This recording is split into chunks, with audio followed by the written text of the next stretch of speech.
These were the beginnings of the Gilets jaunes, of the protests across Europe today.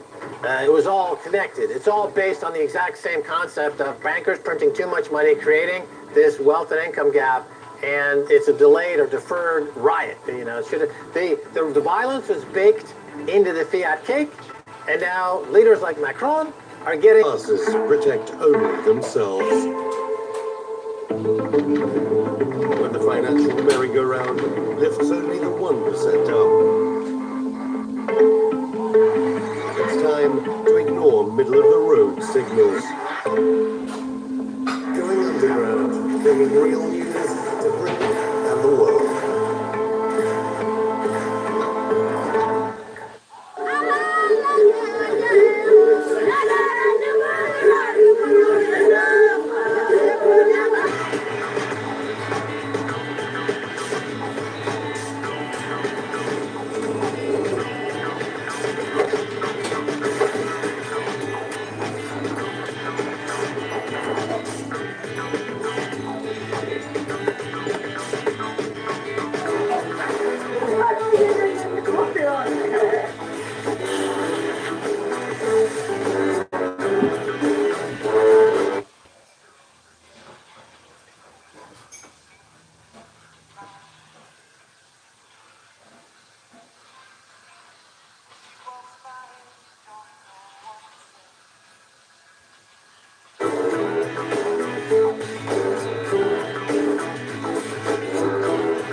To dig even deeper, I went to Australia's world-famous Bondi Beach to talk with the visiting tourists and locals to discover just what people think of the differences in gun laws and culture between Australia and states.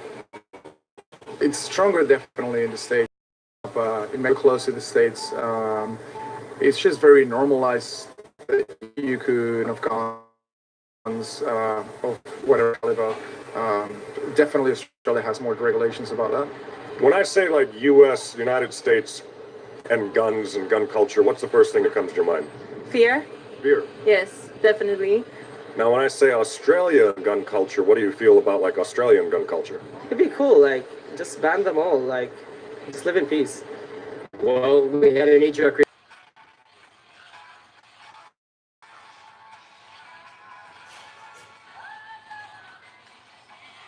at the edge of Tasmania many years ago, and you know, there's a lot of things that could be said about what made that happen and why.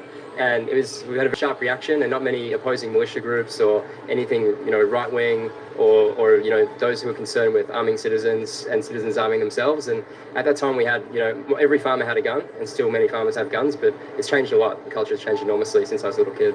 And I also think this entire conversation is framed in such a way that you are pro or against, as opposed to looking at the bridge between both and saying, like, personal responsibility and liberties play a fundamental role within this conversation. So it's not just like, no guns, no liberties. Yeah. I mean, come on. And there's also something that probably should be said about being a collectivist versus an individualist, because not every human being aligns in one particular way in that way. And who am I as a collectivist to say that the individualist is a bad person, or vice versa? You know, that's a collapse again into, you know, duality. And well,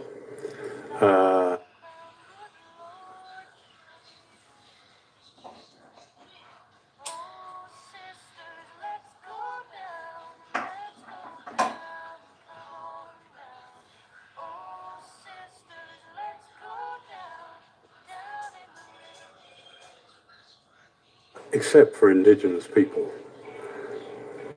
Interestingly, when people talk about guns and gun control, they saw the gun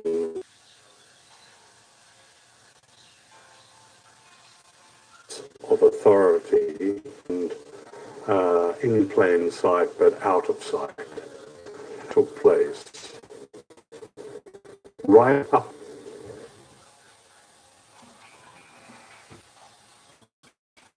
the shooting people still goes on. Black lives not mattering. It's an issue here. And It's not as bad, perhaps, as it was. Always existed here.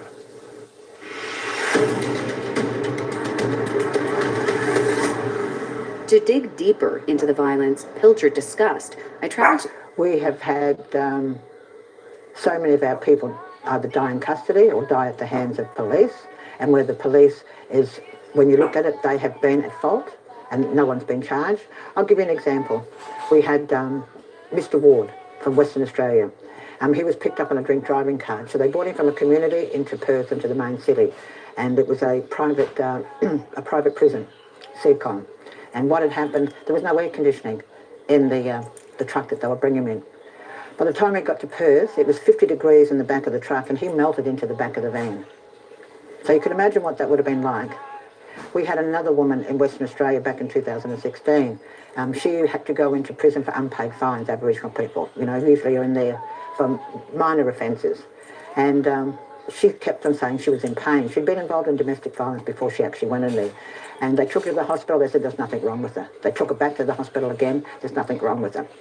Then they dragged her out of the cell along the hallway, took her back colony for bad blacks.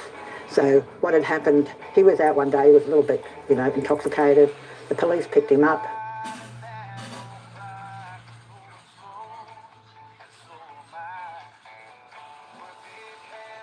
He'd never had a charge in his life. Took him to the police station. Within an hour, he was dead. The police officer wasn't charged, and what had happened, he had a busted spleen and broken ribs. And the police officer said that he fell on top of him. So when they got the doctor's report back, the coroner's report back, there was a huge protest. They brought onto the island, kicked it.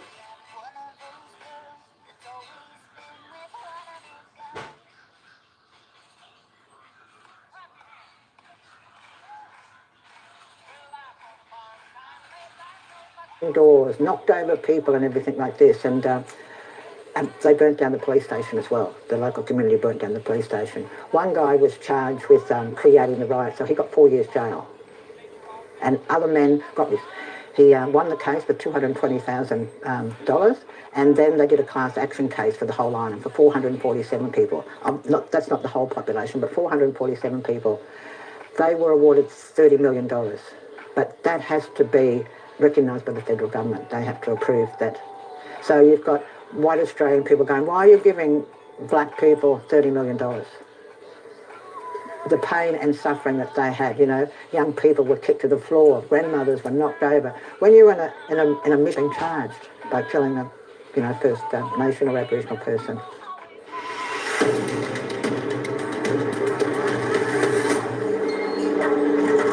Learning of the startling violence being perpetrated on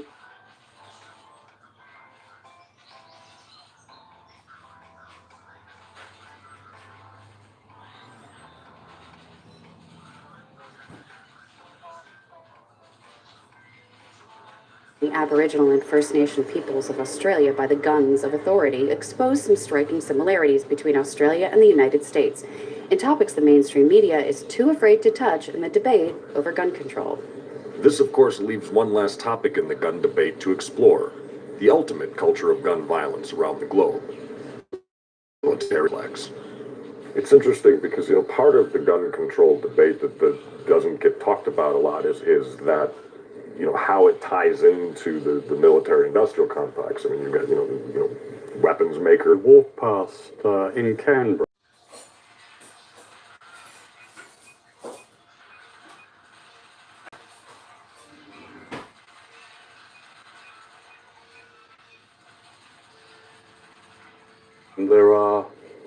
There's advertising for the great arms companies. British Aerospace, Raytheon, and Lockheed Martin has just taken over a great chunk of the University of Melbourne. The National University in Canberra has arms companies all over it. The US influence in Australia is mass failure. The US influence in Australia is mass failure, but Australia has allowed it. And the history of US influence and US bases in Australia is a deeply sinister one. The US right, really, from the end of the Second World War, a very powerful US presence in this country. And usually the ambassador has been an extremely outspoken, not a diplomat, but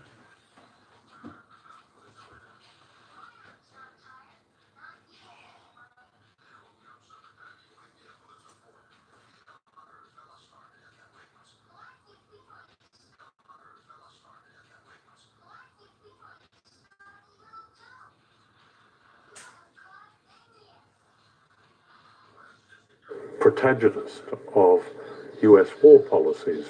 The US does treat it as a 51st state. I'm quite serious. 51st state, there's no question. Australian military, Australian politics, Australian media is completely integrated into the United States. And admirals come and all sorts of scare warnings and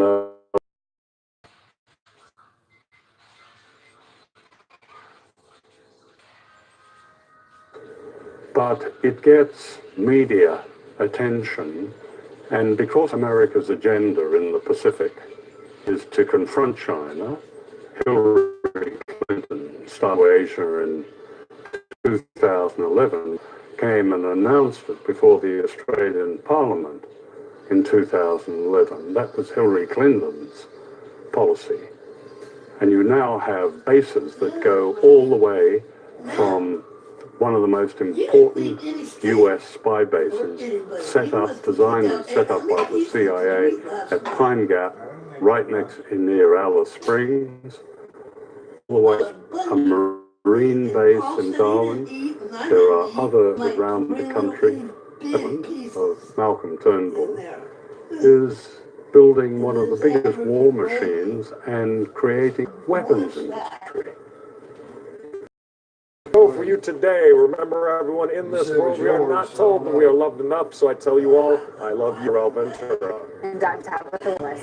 Keep on watching those Hawks and have a great day and night, everybody. I didn't know what that was. I threw away all that old food in the bottom.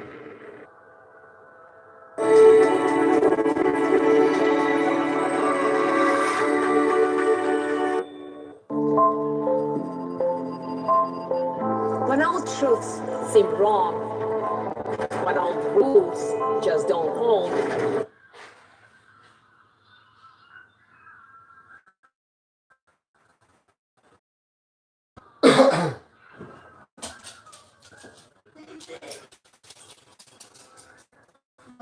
the new world disdain becomes the absolute. I had a great education, a good job, and a family that loved me. So alone. Well, you want to be arrested today, but I'm not going to get that guy just came over to me, saw me, and gave me all the change.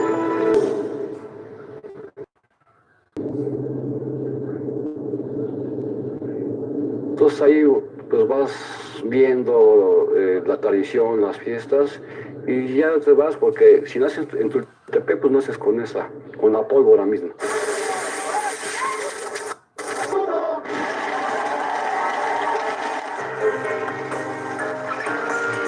Yo no diría locos, simplemente somos mexicanos y así nacimos en este país. Pues así es nuestra forma de vivir. Como decimos, en Tultepec, cuando nos enamoramos, no sentimos mariposas en el estómago, sentimos fuegos artificiales.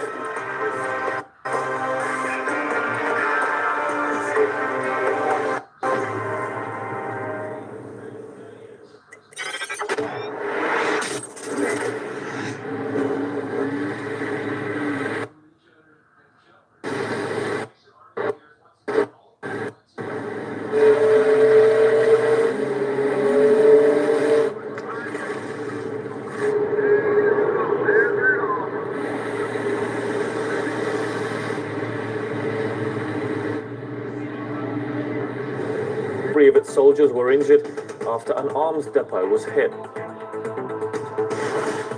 Also this hour, more than 1.5 million people signed a petition to sue the French government for failing to take action on climate change.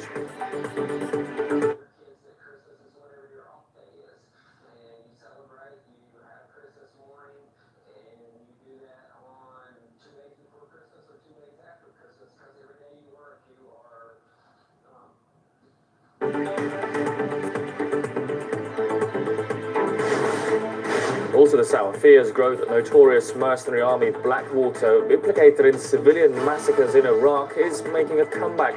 That's after a full-page ad is published in its name warning that we are coming.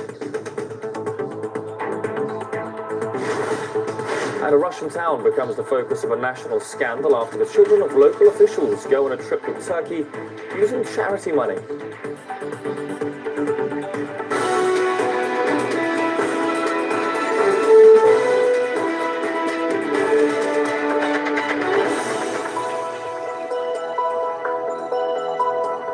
Just gone 3 a.m. here in Moscow, watching RT International live with me to the west of the city. RT's Paula Sleer reports from Tel Aviv. What we're hearing from the Syrian side is that they say they activated their ground-to-air defense.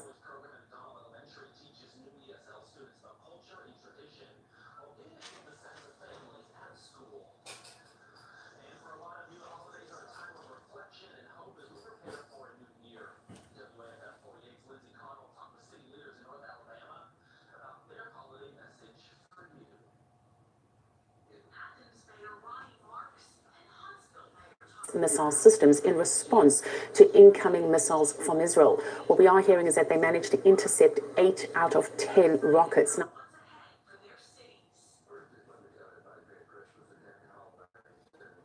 Now, Syrian state media says that the intercepted Israeli strikes have caused damage. Rocket that was fired from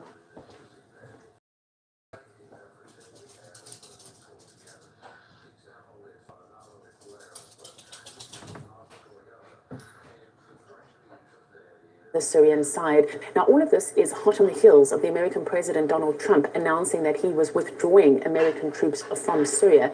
You might remember that just 2 days ago, the Israeli Prime Minister Benjamin Netanyahu said that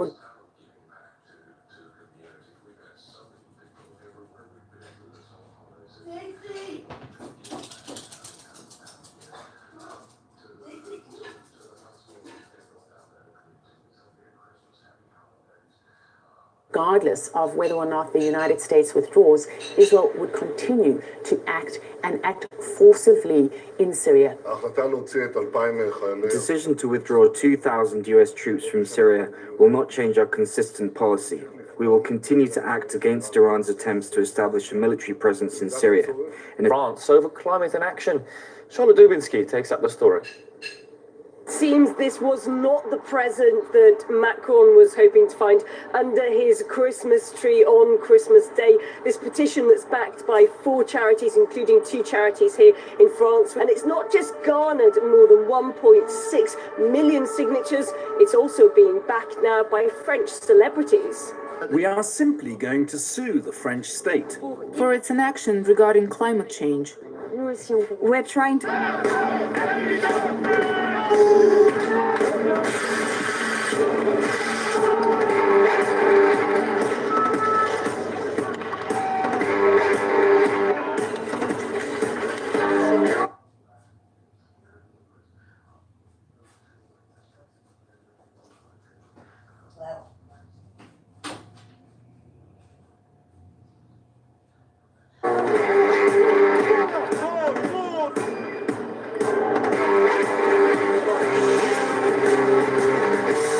Now, they all started 6 weeks ago on November 17th over plans to increase sums of money, much to third world countries, very questionably run, in order to maybe protect the environment. Chanting "we want Trump" love France. 4 weeks after the protest started, President Macron turned around and said, do you know what? Okay, I've heard your cries. We're actually going to scrap that fuel tax increase. That President Macron has angered environmentalists by making that decision. Many people saying you can't sit on the fence when it comes to climate change. How can you scrap a fuel tax which is meant to be used for money to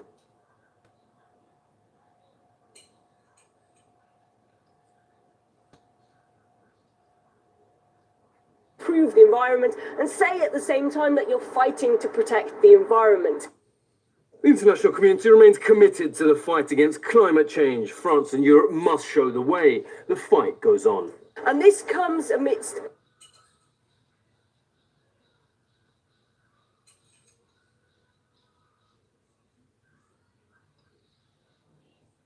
bad pollings for President Macron as well. The current polling suggests that he's at 27%, far lower than when he came into office. Left Party has urged people to rally like their neighbour.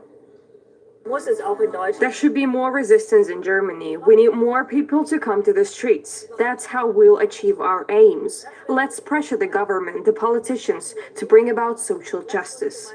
The inequality issues in Germany are even worse than in France because the nation is untenable. They know what they have done to this country and they know that the people are angry. One of the problems in France is that the movement is not coordinated enough, but they are just starting out and forming leaderships. In Germany, we already have an undisputed leader of the movement, which is Sarah Wagenknecht. She has incredible political experience and she can provide that leadership to guide us to a change in our country.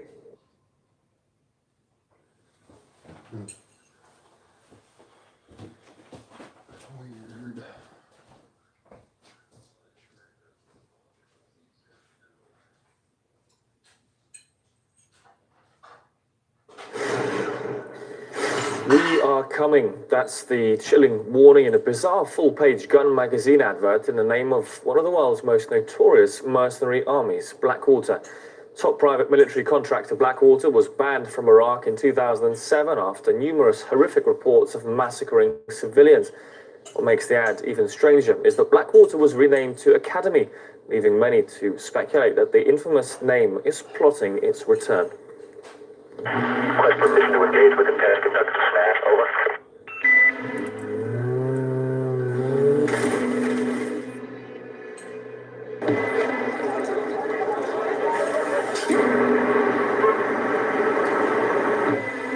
There were dead bodies everywhere on the street, and the car in front of me was burning with 2 people inside. Among the dead bodies lying on the street, I saw a child.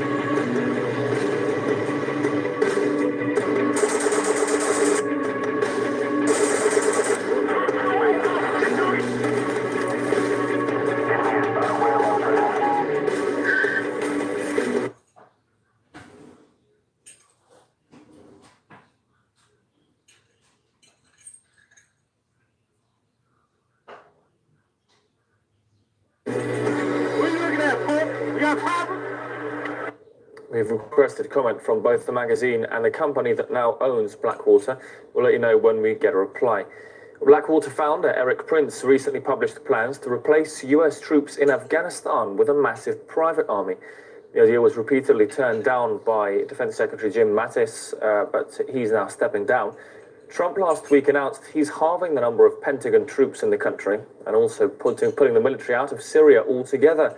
Would stand for a company that has been so has committed so many crimes in the past, and just the idea that we would be paying for people who would be fighting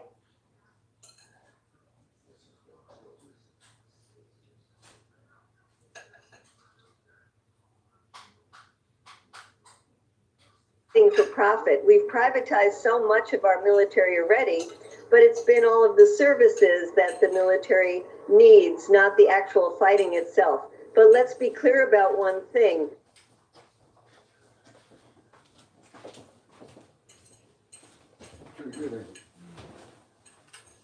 Eric Prince and mercenaries make money by continuing, rather than pass this on to a private military. I think the American public would be much more inclined to say, bring the troops home, get out of the war altogether, and that would be an incentive then for peace talks to actually become effective. British newspaper The Times has named and shamed staff at the Russian media outlet's offices in the UK after a politician accused the organisation of spreading disinformation. The hounding of the outlet's journalists, though, has been met with indifference by media protection groups. Initially, it was a bit of a shock. On the other hand, it's yeah, I like watching this news just as much as I like watching our fucking news. They talk about different shit.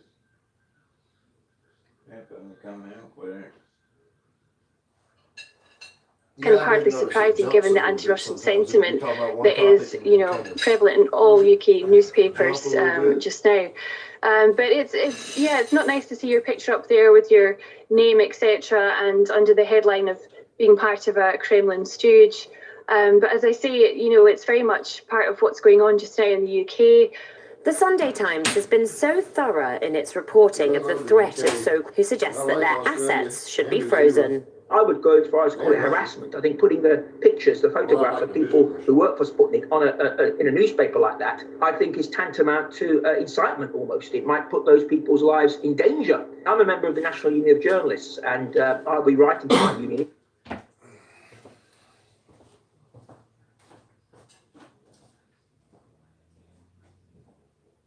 In the new year, to ask what the union is planning to do about this.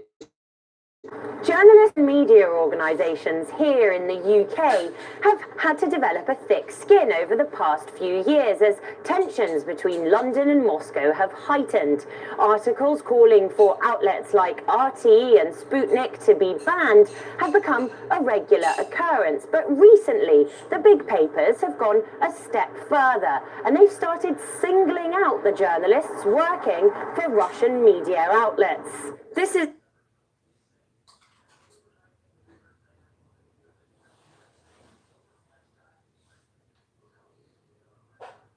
the London bureau chief for Russia's Channel 1, Timur Siraziev. Last month, he did some filming outside the gates of a British military base for a story about the British Army's cyber warfare unit aimed at fighting so-called Russian propaganda. He didn't break any laws, gave his press credentials to all the security guards he met, and left. Several weeks later, the UK's Daily Mail newspaper printed his personal... An inquiry to the Defence Ministry. There's a form on their website, but we didn't get any response. Filming near the base is not illegal. It's a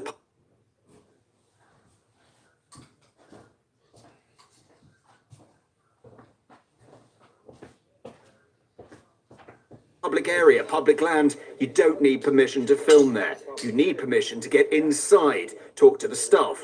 We didn't record our interaction with the security personnel. We didn't try to penetrate the base. The BBC correspondent did the exact same thing as us. It was broadcast and no one thinks of punishing him. There's nothing illegal. And you don't even have to work for the Russian media to find yourself in hot water.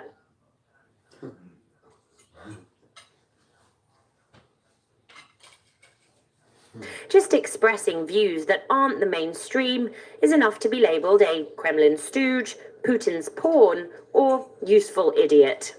In the information war nowadays, you have extreme language,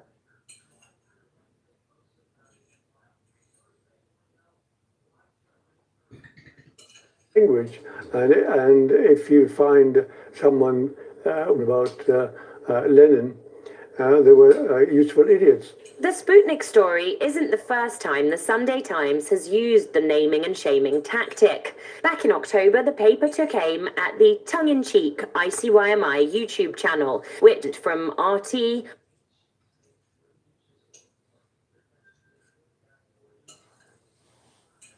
or myself. It seems that naming and shaming doesn't carry a right of reply. RT asked several media organisations to comment on what's happened, among them the International Federation of Journalists, the International Press Institute and the OSCE.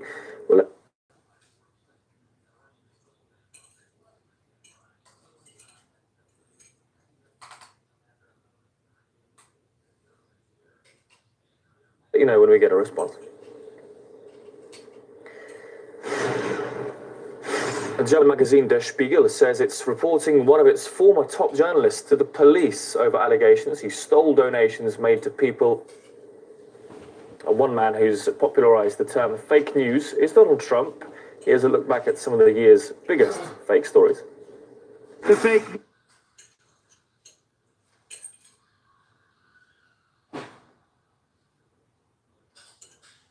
media. You are fake news. The level of dishonesty is out of control.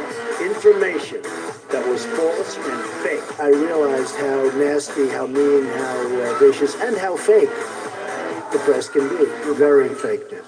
Donald Trump's famous catchphrase, fake news, has dominated the headlines ever since he first uttered it. Why does it drive his detractors so crazy? Well, some would argue that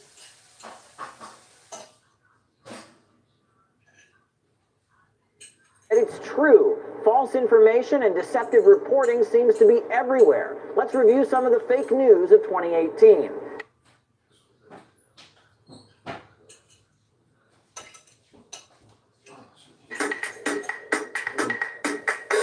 Well, one of the most outrageous examples was the cover of Time magazine. It depicted a sobbing toddler representing Donald Trump's policy of separating immigrant children from their parents.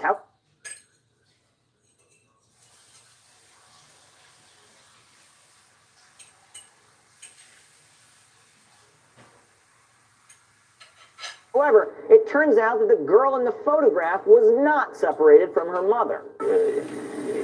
My daughter was not separated. The Washington Post had actually cited the satirical publication known as Clickhole when reporting on the fact that British people were trying to make the song American Idiot by Green Day go through the charts when Donald Trump was visiting the country. And in other instances, we've seen journalists just straight up. But it's not. This is Maria Butina, arrested for being a Russian spy in the Oval Office with Trump.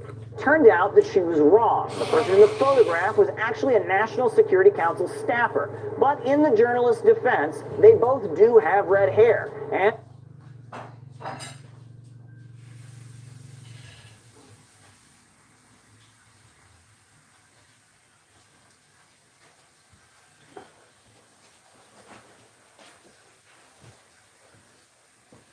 And we all know that all of us gingers look the same.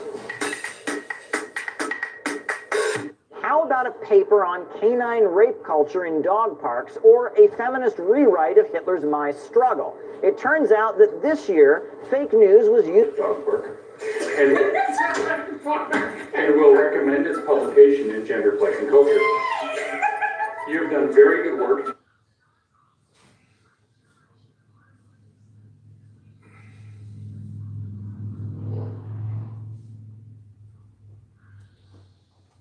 To address the issues reviewers raised and have clarified.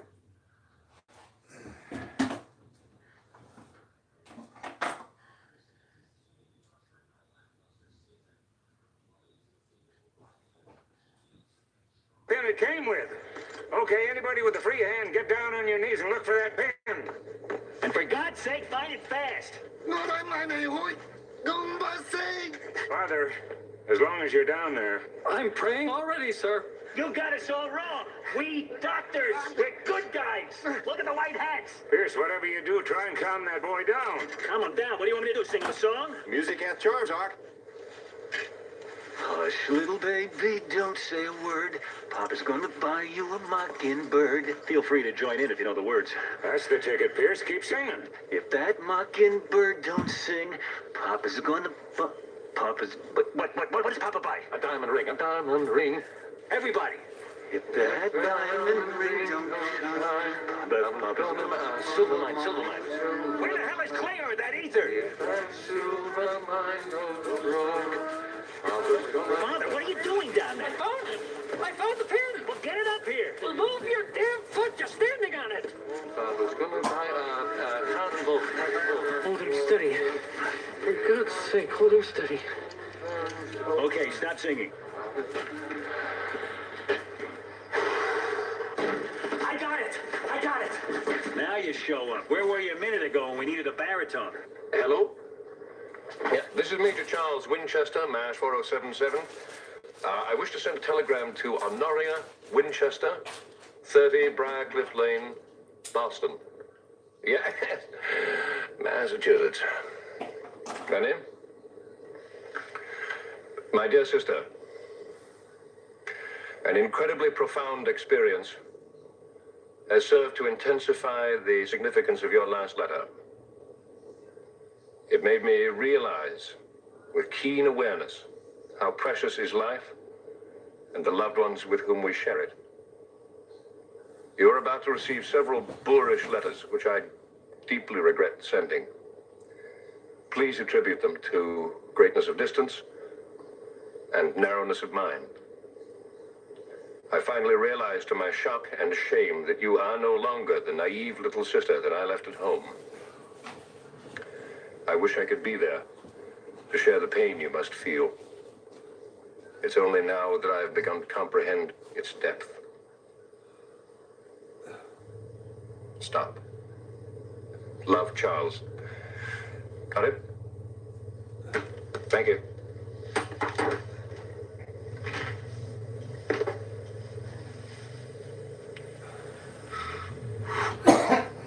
Bugsy, finding that needle in the haystack makes you man of the hour. Well, thank you, Colonel. I'd like to think I was motivated by heroism, but when it comes right down to it, I was saving my own hide. But I'm just glad my hide was so close to yours. Well, I'm buying a round of drinks, and they're all for you. Oh, thank you, sir. I'll have a scotch, please. Bourbon, my usual, ×2. Got any ouzo? I have a beer. Scotch, neat. Same here. Talk? Did I hear you right? Pierce, you hopping off the wagon? I just spent 5 minutes serenading a guy who was holding our lives in the palm of his hand. Oh, Hawkeye, don't give up now. You've only got 2 more days to go. Let the boy make up his own mind, folks. If Carrie Nation had been in that OR with us, she'd be getting a little juiced herself about now. Gee, Hawk, I thought you were going to make it. Look, I admit it. I need this drink, all right?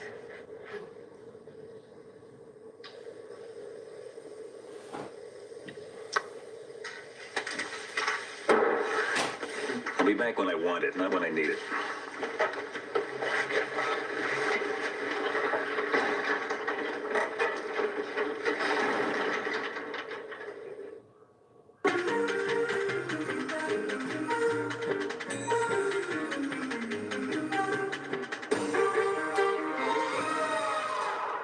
Jordians asks, when it comes to managing your type 2 diabetes, what matters to you? Step up to the stage here. Feeling good about that? Let's see. Most of you say lower A1C, but only a few of you are thinking about your heart. Fact is, even though it helps to manage A1C, type 2 diabetes still increases your risk of a fatal heart attack or stroke. Jardiance is the first type 2 diabetes pill with a life-saving cardiovascular benefit for adults who have type 2 diabetes and heart disease. Jardiance significantly reduces the risk of dying from a cardiovascular event and lowers A1C with diet nitrosamines. Let's give it another try. Jardiance can cause serious side effects, including dehydration. This may cause you to feel dizzy, faint, or lightheaded, or weak upon standing. Ketoacidosis is a serious side effect that may be fatal. Symptoms include nausea, vomiting, stomach pain, tiredness, and trouble breathing. Stop taking Jardiance and call your doctor right away if you have symptoms of ketoacidosis or an allergic reaction. Symptoms of an allergic reaction include rash, swelling, and difficulty breathing or swallowing. Do not take Jardiance. Saving my life.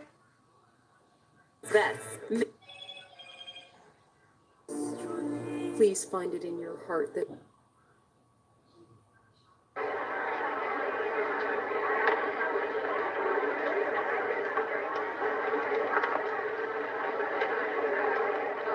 Which one do you like? Which one?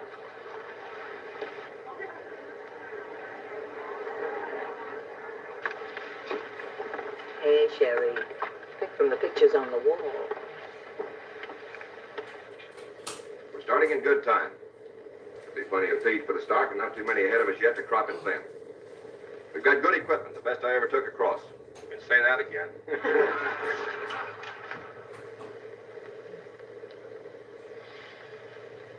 You've all made it before. You're good, that's why I picked you. Now, I know you and you know me. When you sign on, what I say goes, you understand? The first thing I say is stay away from the women. You understand, Cat? Well, gee, Buck, you know me. Yeah, I know you. That's what I mean. Can't move aside there.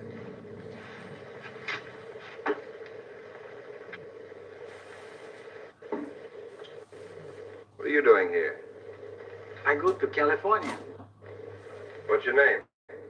Ito Yoshisuke Takeyoshi Gennosuke Kenrobo. What was that? Ito Yoshisuke Takeyoshi Gennosuke Kentaro. Stand up, Ito. You standing or sitting? I stand. Where's the rest of you? Not much of me. But I fight anybody here.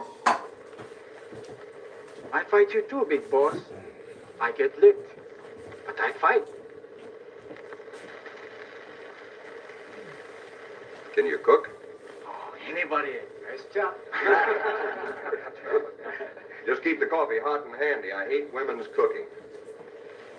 You've all got your own horses. Got a long trip ahead of you. そんな話をしていこう。 What do you say? I say enough talk. Let's go.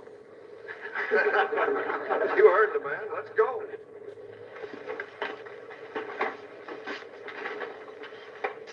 $150 This is going to be great. Hey, Bart. Yeah?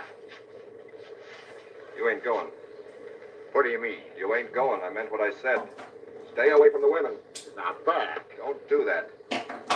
You ain't going.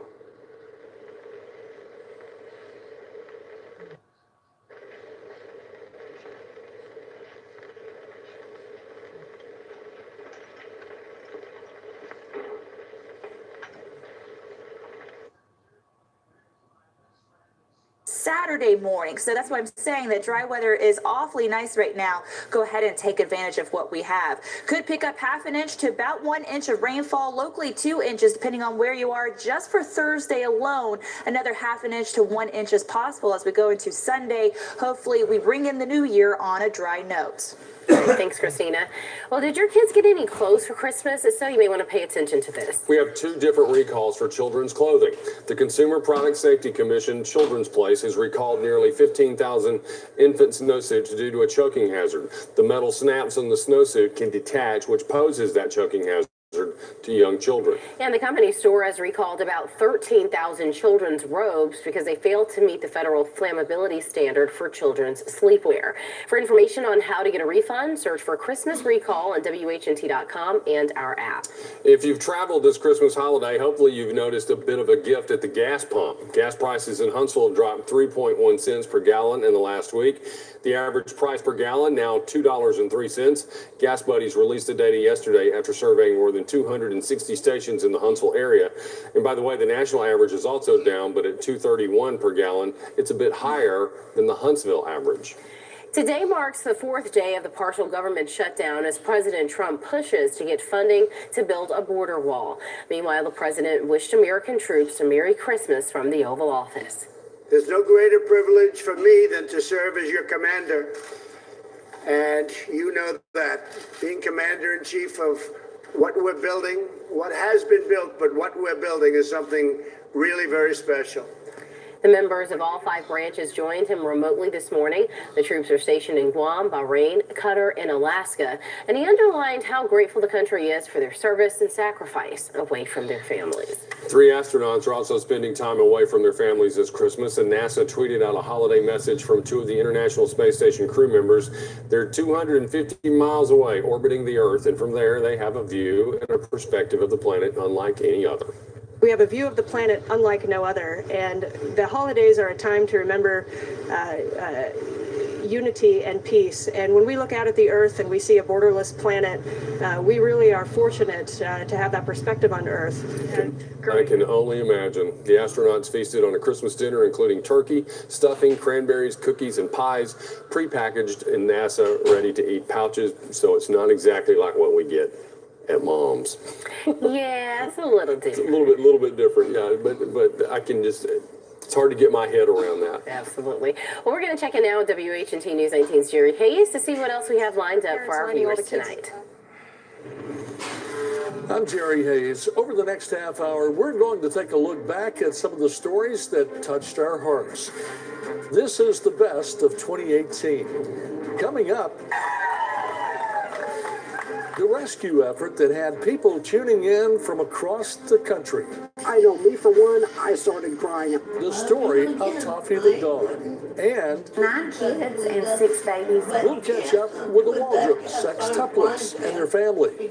Yeah, I was gonna pour that in the rice. If you want to keep that hamburger gravy, I don't know if you do or if you don't. This is what 1/10 of 1 inch of liquid precipitation looks like in a rain gauge. When it comes down in the form of snow and our ratio is 1 to 10, this is what it looks like in the form of snow. 1/10 of liquid gives us 1 full inch of fluffy white snow. So how does this work? Well, the liquid water droplets freeze and they crystallize. And ice crystals, well, they're not as compact as water molecules in the liquid state, so when they fall to the ground, they pile up. WHNT News 19 is the weather authority. Jerry Dempson sells brand new Jeeps in Arab, Alabama. Cross the River Bridge on South Parkway. 20 minutes later, start shopping. The name you trust, the price you want. Search for your new Jeep today at Jerry Dempson in Arab. Las Drogas Cantina. Las Drogas Cantina. Those who know us know Las Drogas has the freshest flavor for food. When you have a taste for authenticity, Las Drogas has the best for you and your family. Drogas Cantina, home of the Margarona. This is the Pepsi for serious fans and serious eats. This is the Pepsi for Sundays at the ballpark and days off at your favorite pizza joint. Right, Aaron? Best slice in New York. Whatever you're craving, this is the Pepsi for you. You've been asking for a radio station that plays all your favorite music. Well, here we are, Huntsville's new alternative, Alt 92.9. U.S. News says the 2018 CRV is best for the money. Tennessee Valley, some things just belong together. Peanut butter and jelly, rock and roll. Or how about Geico's great rates and a local agent? Your Geico local office is dedicated to giving you other great pairings as well. Competitive prices and personalized service. We can help save you time and money. We could even help you with auto and homeowners or renters insurance. For all your Geico discounts and a local agent you can trust, call us for a free quote today at 256-430-1600. Jerry Dempson sells brand new Ram trucks in Arab, Alabama. Cross the River Bridge on South Parkway. 20 minutes later, start shopping. The name you trust, the price you want. Search for a Ram truck today at Jerry Dempson in Arab. You're watching the best of 2018, presented by WHNT News 19, North Alabama's news leader. Thank you for joining us. I'm Jerry Hayes. We are looking back at some of the best stories of the past year. It is a story that caught the attention of the entire country. Rescues gathering in a Huntsville backyard trying to save a puppy that had fallen down a 50-foot hole. After more than 30 hours, crews were able to free Toffee. WHNT News 19's Kristen Connor put together this story shortly after the rescue in late June. This triumphant moment Friday night was the beginning of little Toffee's future. Now free from the hole where she spent more than 30 hours. They pulled her up, and I know, me for one, I started crying. I was just so happy. I probably was not the only one. Toffee is one of 7 puppies a new leash on life allowed 2 families to foster after they were found as strays. Her foster owner, Karen. She's working her tail. Oh, y'all, this is a miracle. This is a miracle. Tells us the rescue was exhausting, but so rewarding. Thank you. She spent Saturday resting alongside Toffee after a tiring 2 days. Many found it easy to rally around this pup. We're told Toffee has the Merle gene, which often causes blindness and deafness in dogs.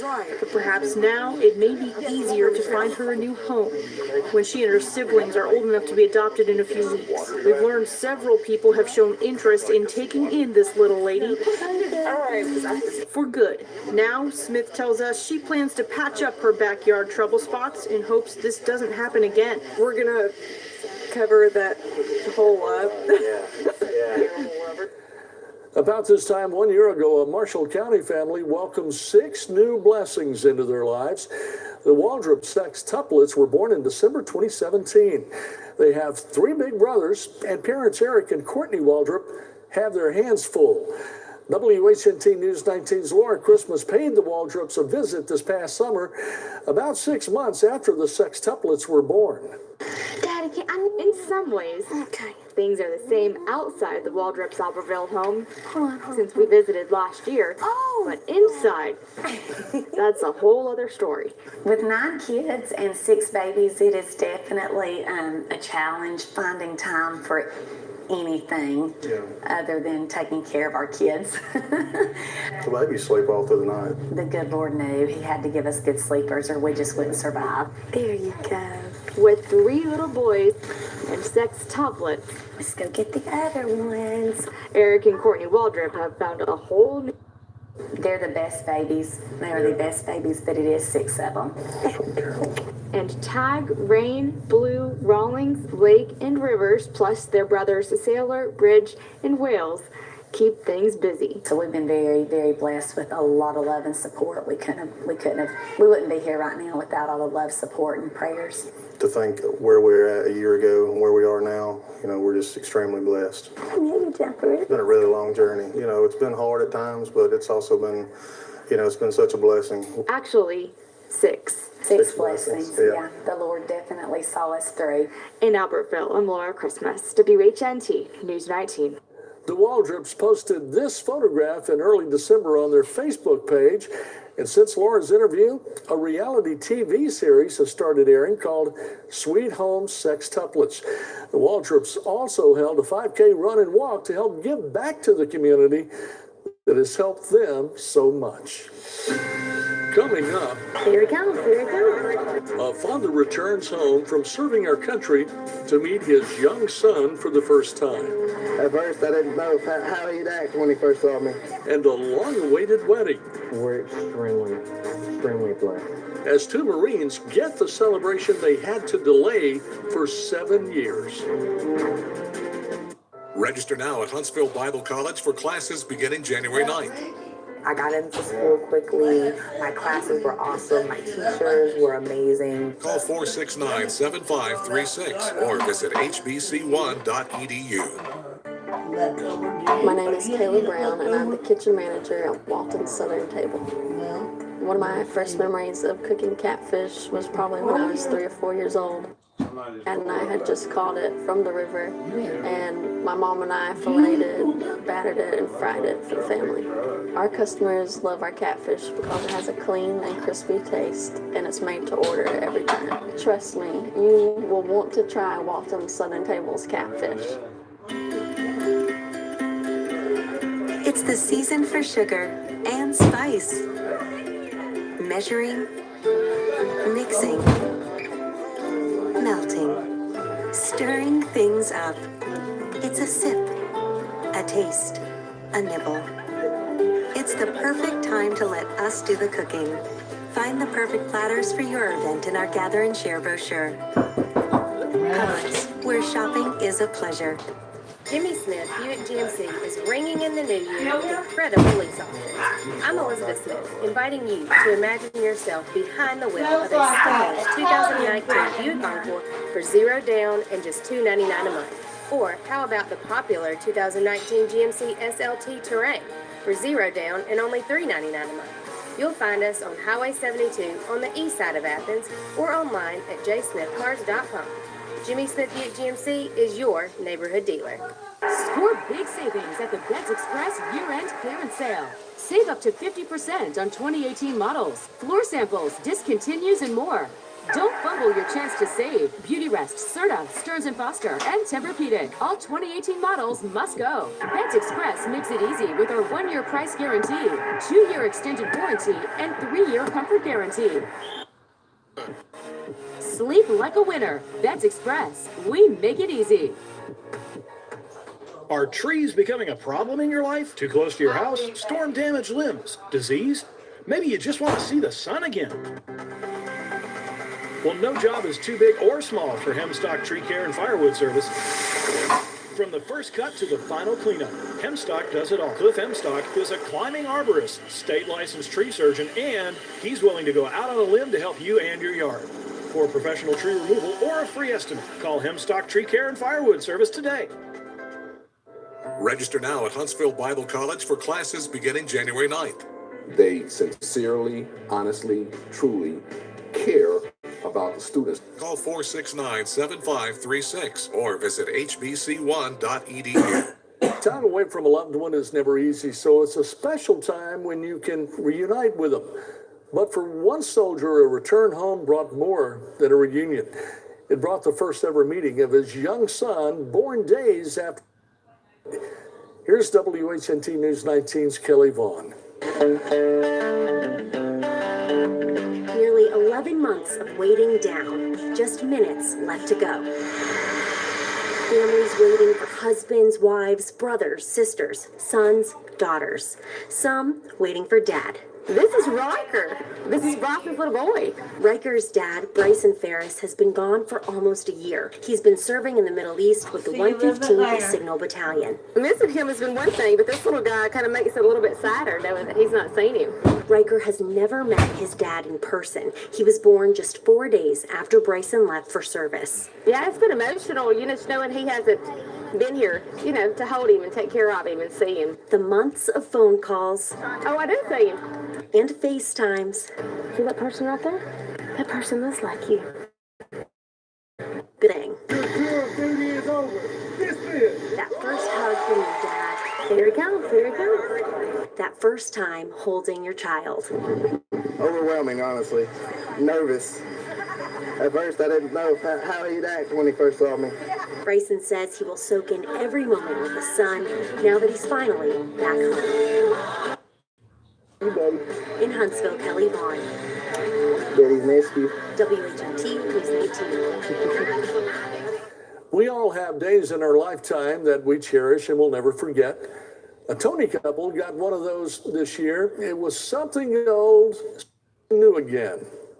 Whistle Hollow is nestled in the rolling hills of Ardmore. It's 36 acres of scenic Tennessee countryside for weddings and other events. She called me and was like, yes, here. Owner Amanda Smith got a call from a woman who wanted to rent the venue for a party. She was expecting 75 or so people to celebrate her graduation from Athens State University. She got very emotional, was in tears because she fell in love with the place and said, I would love to have my dream wedding there. Marines Crystal and Jeremy McVeigh met while serving in Afghanistan. We ended up unexpectedly falling in love. They married 7 years ago. We just decided, hey, let's get married at the courthouse first, and then, hey, we'll worry about a wedding ceremony later. So when Crystal saw Whistle Hollow, it's everything that I could ever want in a wedding. It's going to be a very big day for her. That touched Amanda. My heart just poured for her. She decided just give them a wedding they never had. Because they are two people that have served for our country. Come on, let's go get your dress on. And what is it to give up a little bit of our time for them? With help from her friends in the business, They have cake, food, venue, photo, flowers, they're good. 19 vendors came on board. She had part in picking out her dress and her bridal party's attire. But other than that, everything is a surprise. Each donated their time and services. So we've had a lot of people just want to give back. Crystal was feeling blessed, but guilty. And there's still veterans out there that are living without homes. And there's veterans out there that are not eating tonight. And I'm getting this a massive dream wedding that I've always wanted. She couldn't find the words to express her appreciation. My heart is completely filled. So was Jeremy's. I know it means a lot to her, just having all family here and friends. Even Marines have a soft spot. Can you guys give me a minute? When it comes to family and marrying your best friend again. We're extremely blessed. 1, 2, hold it, and 3. Thank you very much. Yeah. It was time. Gorgeous. I'm a little bit nervous. For Dad to walk his daughter down the aisle. Sharing their vows. Today I declare a new season of life is beginning. I married my soulmate, and I married my best friend. You're my best friend. Before family, friends, and fellow Marines who served with them. And my one true love. It was a wedding to remember. Not yet. One their 3 girls will never forget. Thank you. A new start as husband and wife. Jeremy, sir, you may now kiss your bride.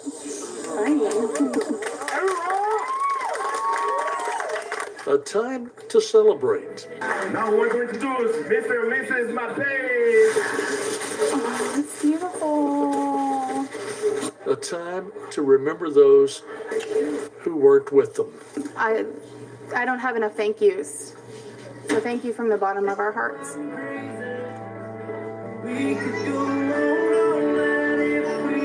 Crystal had put down a $500 deposit for her graduation party, and Amanda Smith put it in a card and gave it back to the couple, hoping they could use it for a big night out. Still to come, a baby couldn't wait to get to the hospital. Then, bloop, there he was. The special delivery on Interstate 65. Belk's After Christmas sale is here. Up to 85% off doorbusters and clearance. Shop your favorites like Carter's Baby, Cozy Kim Rogers sweaters, stylish New Directions vests, men's and women's denim, and more. Plus get an extra 20% off clearance at Belk and Belk.com. The clock is ticking. The final countdown is on at Landers McClarty Nissan. Titan Crew Cabs SV under 29 grand. Time runs out soon. Reserve yours now at LandersMcClarty-Nissan-Huntsville.com. Touchdown! Be the hit of the tailgating party. Rollin' Lobster is catering done right. It is the best lobster in the Tennessee Valley. Our fresh lobster dishes and tailgating specials are cooked to order. I can actually sit down and have a nice lunch or dinner with my son. Don't have time to pick up? Check out our delivery options. Stop waiting. Start eating. Come to Rollin' Lobster. It's time to try something deliciously different. All of us at Landers McClarty Subaru loved sharing our support with our community all year, like with Heals, a nonprofit that provides health care to children at school-based clinics. And during the Subaru Share the Love event, Subaru will donate $250 to the charity of your choice with every vehicle purchase. Plus, we're going to continue to give back with special holiday deals, like the 2019 Legacy, Forester, or Crosstrek. Your choice, lease for just $219 a month. Happy holidays from Landers McClarty Subaru, a Frank Williams dealership. We're Mr. Electric. We have the power to make things better. Got a problem? Who do you call? If it's electrical, we do it all. We'll be there for you anytime, day and night, and we'll get it done. We'll do it right. We're Mr. Electric. We have the power to make things better. The clock is ticking. The final countdown is on at Landers McClarty Nissan. New 2018 Sentras, $14,995. Under 15 grand. Reserve yours now at LandersMcClarty-Nissan-Huntsville.com. Belk's After Christmas sale is here. Save on your favorite brands for the whole family. Up to 25% off Nike. Up to 25% off Under Armour. Buy one, get one 50% off men's and women's Levi's denim. Plus so much more. Hurry to Belk and Belk.com. One Decatur woman never expected she'd have to deliver her own baby on the side of Interstate 65 on the way to the hospital. It's a day Lauren Allen and her husband Mickey will never forget. WHNT News 19's Olivia Steen has the story of Eli 65. His name is Elijah Matthew. He's 5 pounds, 7 ounces. There's one other extra special thing about Elijah. Actually, I call him my miracle baby. Elijah was born on the shoulder of the road on Highway 65. His mother, Lauren Allen, says she didn't expect him to arrive until his due date, March 26th. Well, I started actually hurting about About 5:30, I guess it was this morning. Lauren and husband Mickey knew it was time to head to their hospital in Birmingham. We were at Faultville exit, and I was screaming. I told him I wasn't prepared for this. That's when Mickey pulled over at mile marker 231, got out of the car and called first responders. By the time I walked around the car and opened the passenger door, I'd seen the baby's head. And then, bloop, there he was. Elijah laying right there on the seat. I didn't know what to say or do. But of course, we wrapped him up in little blankets I had already packed in the car and stuff. With first responders, Lauren, Mickey, and Elijah, all safe and sound, headed to Coleman Regional Hospital. I told the first responder, I said, we're going to call him Eli 65. There, the couple joined with Elijah's big sister, Emma, who says the best part about having a new little brother is Feeding him. But Emma also says he's everyone's little miracle baby. I've lost 2 in the last 3 years, so he's just a blessing. And his entrance into the world is one that will never be forgotten. And every time I ride past that marker, I'll think of it. In Coleman County, Olivia Steen, WHNT News 19. Most people hope that when they leave this earth in some small way, they've made a difference. We found a Scottsboro woman who has been doing that for longer than many of us have been alive. Velma Sebring loves to teach. Yeah. She's been at it a while. Started when I was 17. That was 80 years ago. I think 100. Velma's 97. She first taught a Sunday school class at Randall's Chapel United Methodist Church. And I had 10 girls. A few years later, she's been teaching Sunday school at Centerpoint Baptist for 75 years now. And she has no idea how many students she's had. There's not any telling. She's lost count. You know, I see people come up to me at church now, little kids, and they say, oh, you taught my daddy in Sunday school. She teaches a class called The Last Stop now. Any plans to retire from teaching? When I die. I think that's it, when I die. Right now, she's too busy working on her next lesson. From Sunday night to the next Monday morning. You study early and Monday and Tuesday. Last summer, Velma was honored for her faithful service by her church, Governor Kay Ivey, Congressman Mo Brooks, and Senator Richard Shelby. I never dreamed anything like this would be in my life. She was a little embarrassed about all the attention. I think so. I don't like to, you know, if they ask you to stand up in church or something, to recognize you for something. I don't like it. Velma has a gift, though. I think the biggest thing in my life that touches me more than anything is when you can help other people. That does it for this half hour of the best of 2018. I'm Jerry Hayes. Thank you for watching. We'll see you down the road in 2019.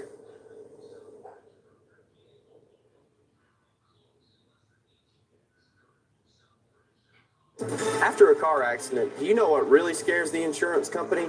A tough lawyer with experience in the courtroom. I'm Tyler Mann. When I became a lawyer, I made sure the insurance companies knew who they were dealing with. A lawyer that stands up for his clients and doesn't back down. After an accident, if that sounds like the lawyer you need, I'm your man. Tyler Mann Injury Loan, 256-400-4000. 256-400-4000.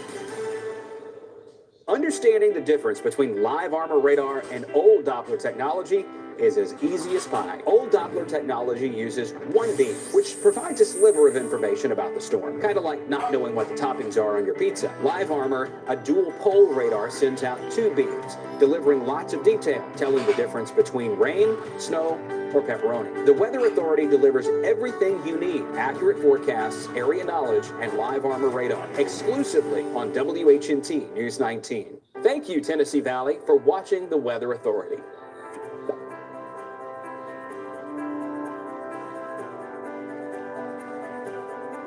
The Weather Authority is here to help you prepare for what's coming.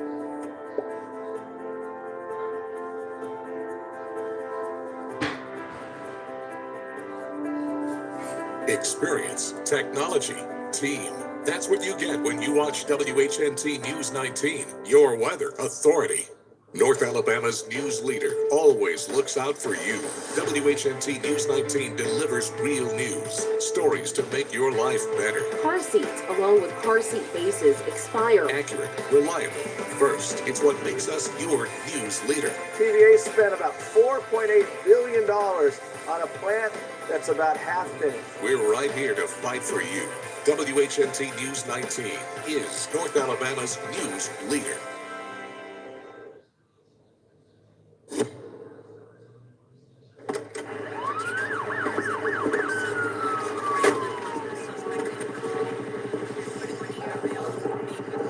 You'd be Director Vance, Sergeant Todd? Yes, sir. Thank you for calling me. What happened exactly? The suspect went nuts on some guy in there, screaming and punching. Maitre D tried to intervene and took a elbow in the chin for his trouble. Nice. The suspect then threw a bottle, shattered out the window, and the guy took off. Do we know who this guy was? The suspect wouldn't tell us. Just kept insisting we call you.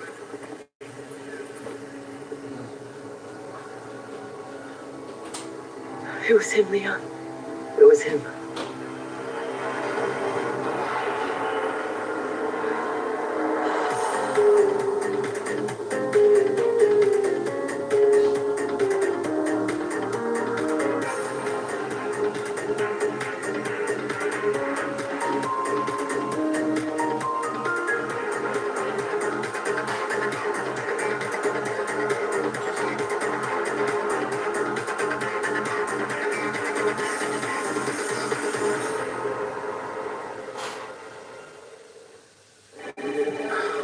I have no idea.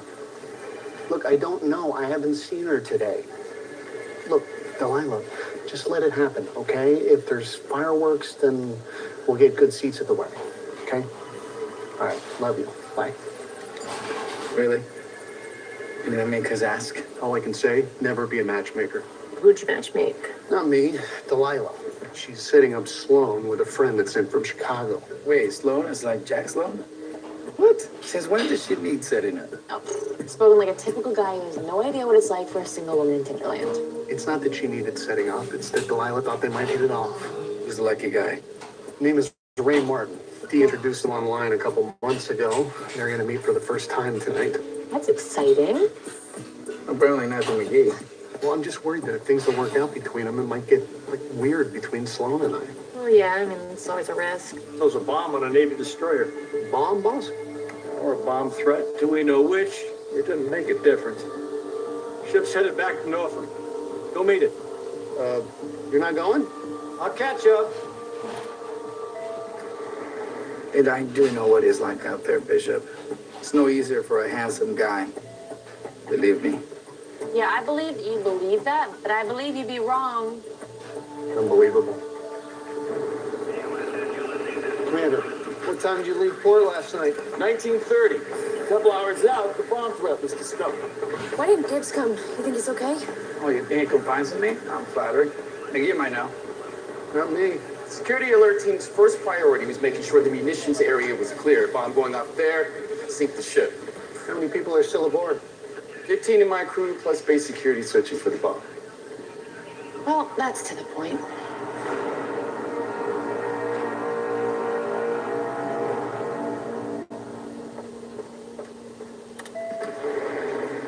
Hold the door, please. Morning, Leon. Hi, Jack. Late start? I could ask you the same thing. Oh, but I'm the boss, and I asked first. I had to run back to my place to get a change of clothes. I forgot I had the thing tonight. The thing? Oh, a thing. Finally enjoying life in D.C., are we? We don't miss the San Diego beach as much as we thought we would. Let's just say I'm glad I took the job. Well, that makes me doubly glad.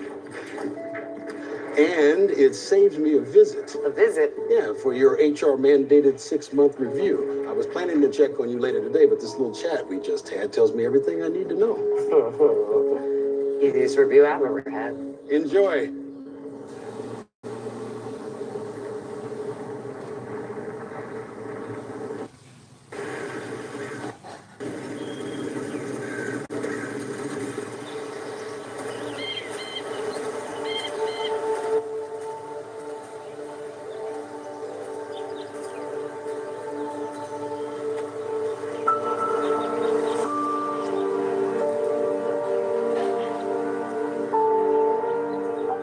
Happy birthday, Shannon.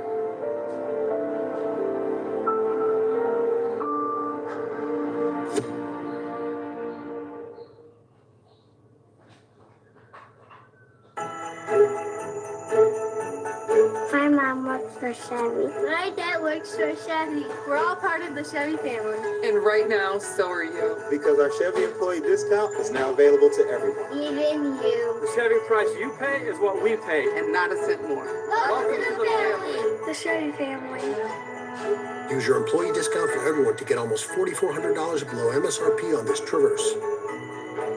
Get the Chevy employee discount for everyone today. Fact, some of your favorite foods stain teeth. Unlike ordinary whitening toothpaste, Colgate Optic White has hydrogen peroxide that goes below the tooth's surface. For a smile that's 4 shades visibly whiter. Colgate Optic White. Whitening that works. Most homeowners draw a blank when asked what their home projects should cost. That's why at Home Advisor, you can see what others paid for similar jobs in your area. Start your next home project knowing what you should pay. Go to homeadvisor.com or download the free app.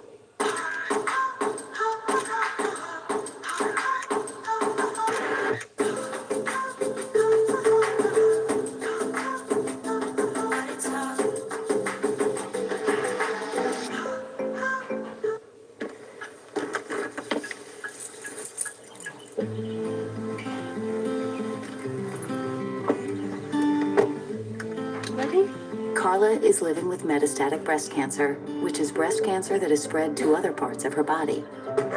She's also taking prescription Ibrance with an aromatase inhibitor, which is for post-Melanin positive, HER2 negative metastatic breast cancer as the first hormonal-based therapy. Ibrance plus letrozole was significantly more effective at delaying disease progression versus letrozole. Patients taking Ibrance can develop low white blood cell counts, which may cause serious infections that can lead to death.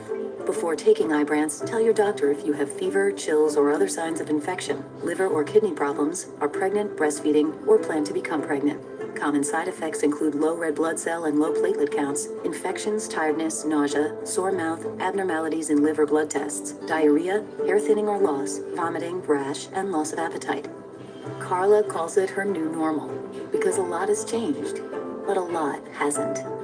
Ask your doctor about Ibrance, the #1 prescribed FDA-approved oral combination treatment for HR-positive, HER2-negative MBC. Celebrity Big Brother returns. This is Huge. CBS Monday, January 21st. Let's hear it for leaving them stunned. Let's hear it for goosebumps. Let's hear it for fearlessness. Let's hear it for lighting it up and burning it down. Let's hear it for music. Let's hear it for the Grammys live February 10th.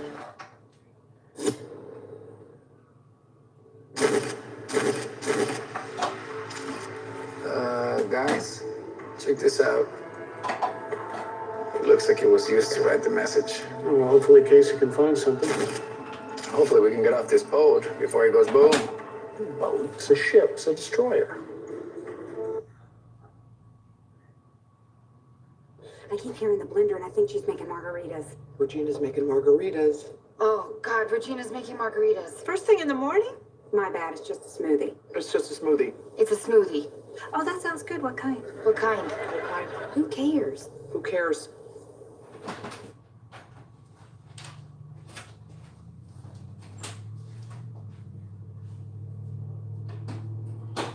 There's been east-west borders as well, because everywhere that Western scientific worldview went, it constructed a border behind it or in front of it.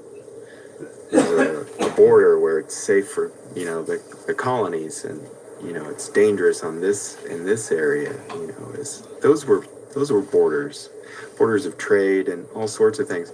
Those borders shifted as tribes were removed and, say, driven to Oklahoma in the early 1800s. Then there were more borders. Borders changed throughout history. This border might be in a totally different location 200 years from now. It's really important to acknowledge that. It's just fluid. It's ephemeral, too.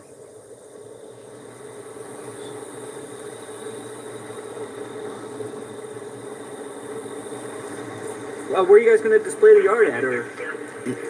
Public safety here is problematic. the cartel knows where everybody lives. Yeah, they're watching you guys right now. Yeah. We're picking up a lot of scanner traffic and stuff. So, yeah. And we're probably out in about 20 minutes. Yeah. Okay, if you guys see anything, you guys... Oh, yeah, okay. You know, we haven't. I've seen some javelina. Yeah, just if you see anything, you see the fence come down, a vehicle come through, or body start running off. I don't think you guys will. Okay. I think they're kind of spooked on the south side. Okay. I know what you guys are like, what are they doing? So, Okay. but yeah, appreciate it. Thanks for taking the time to talk to me. I didn't mean to interrupt you guys. Oh, no problem. I mean, we're partners. Yeah. Thank you very much. Appreciate it. Yeah, thank you, Thanks. gentlemen. Thank you. Take care.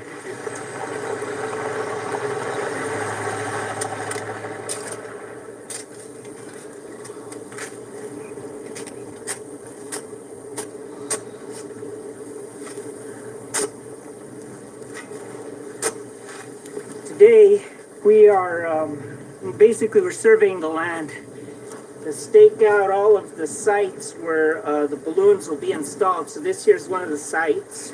Each balloon has its own unique height relative to the ground to account for the topography of the land.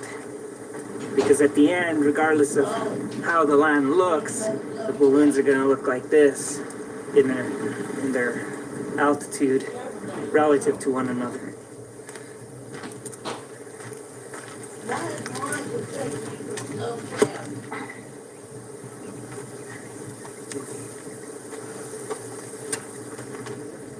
So yeah, this time's 28.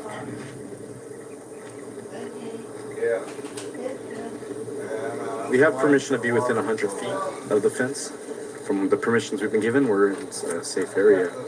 As far as the spot, but you know, as we've been working on this, we've, you know, more and more comfortable out here, and everybody's aware of the project by now.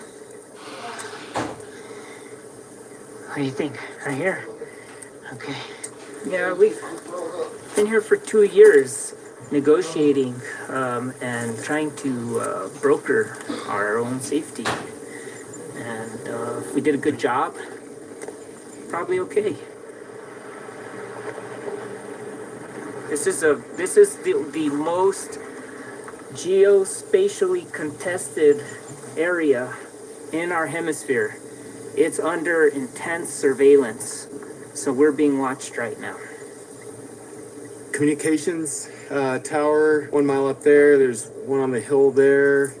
This is a hub right here for the patrol.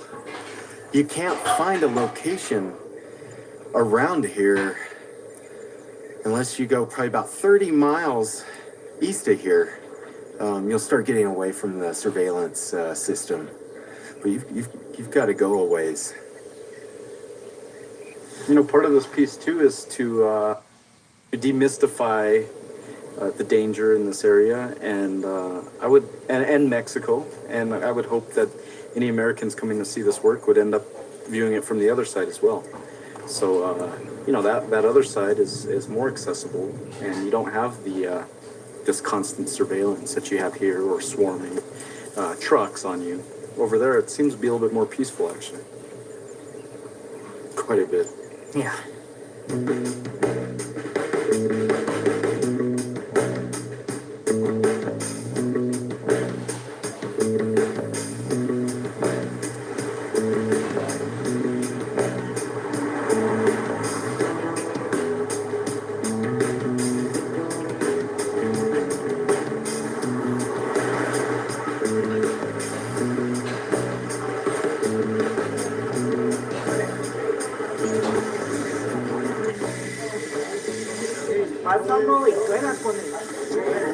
Just to pass around.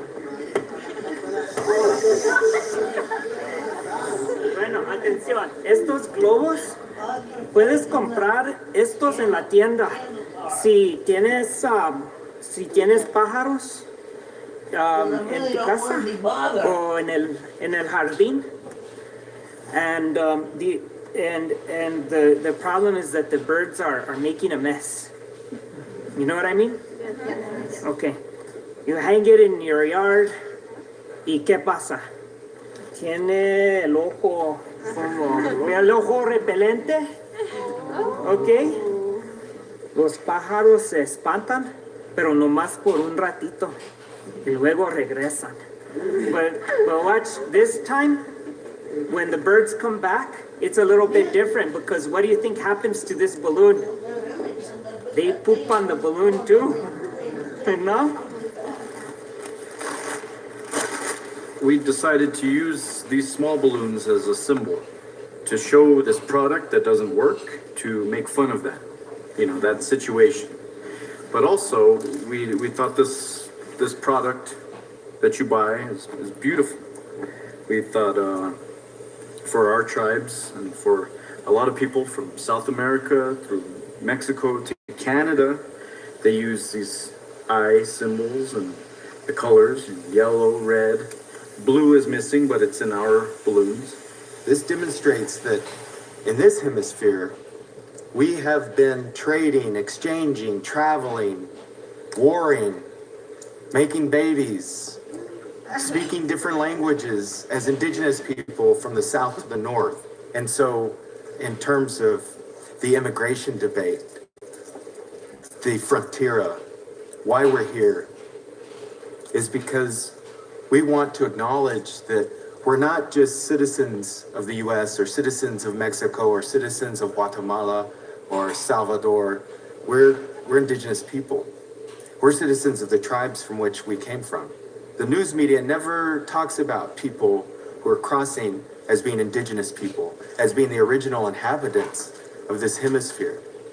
So this eye, which in indigenous cultures means an open eye, an eye that's aware, an eye that's knowledgeable, but also an eye that is accountable, that has accountability for knowledge, for being a steward of the land, of people, cultures, and communities.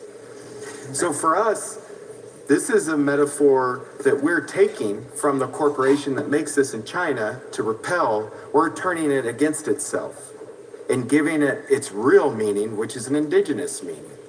In other words, we're taking something that was taken from us, we're taking it back, and we're bringing it back to the land from which it came from.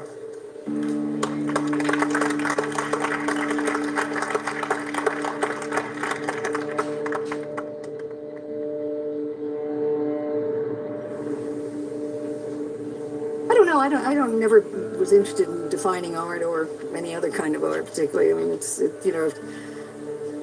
I don't like that kind of boundaries. I think if somebody does something kind of marvelous, then and it's in the land, call it land art, whatever. I mean, I don't think it has to be boiled down to something that chops away at the earth or something made out of trees or natural materials or something. I mean, you get very limited with all of that kind of thing, and we don't know what's coming up next.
as land art has existed since humans have existed, and humans of the past have when they made land artworks, it was to celebrate, to celebrate the land that they live on or that they're from, or to try to harmonize themselves with that land.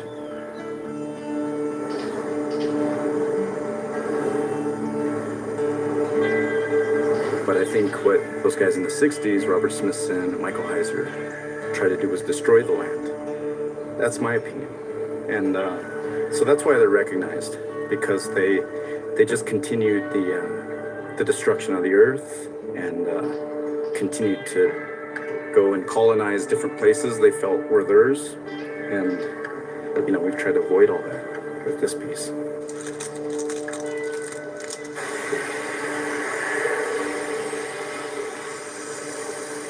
I don't know too many land art pieces that are as ephemeral outside of, Christo.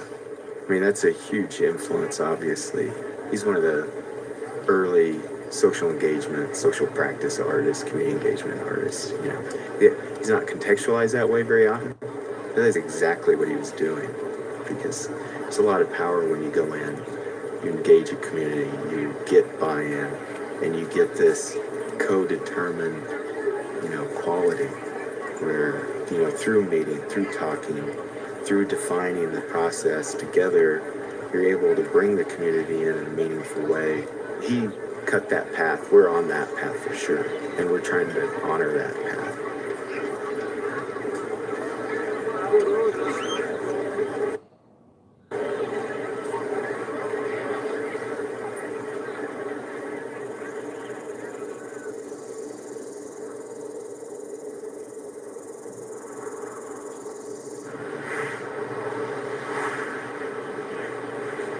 So, what do we need to do tomorrow? What's the stuff that's like a scheduled thing?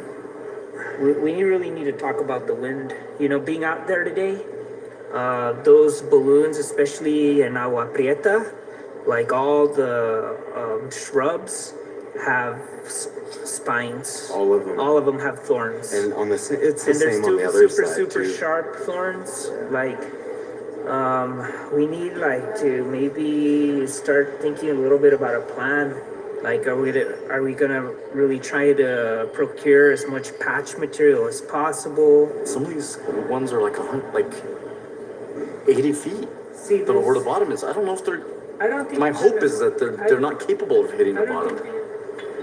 What we can do is we can rig one up, and then we can let's just test it. Let's just see what the thing is, how the thing is going to behave. And I think, yeah, we can all go out there the same. Okay. We should all just go out there together. Let's do that at noon.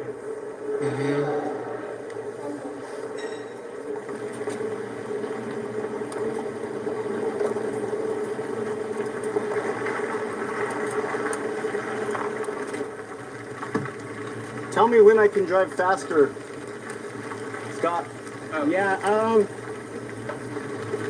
that's okay.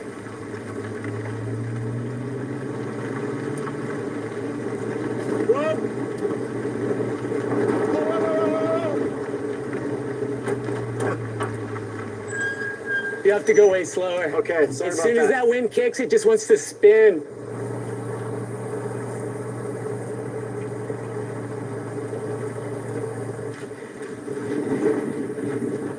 Holy. See, when it really kicks in, it's crazy.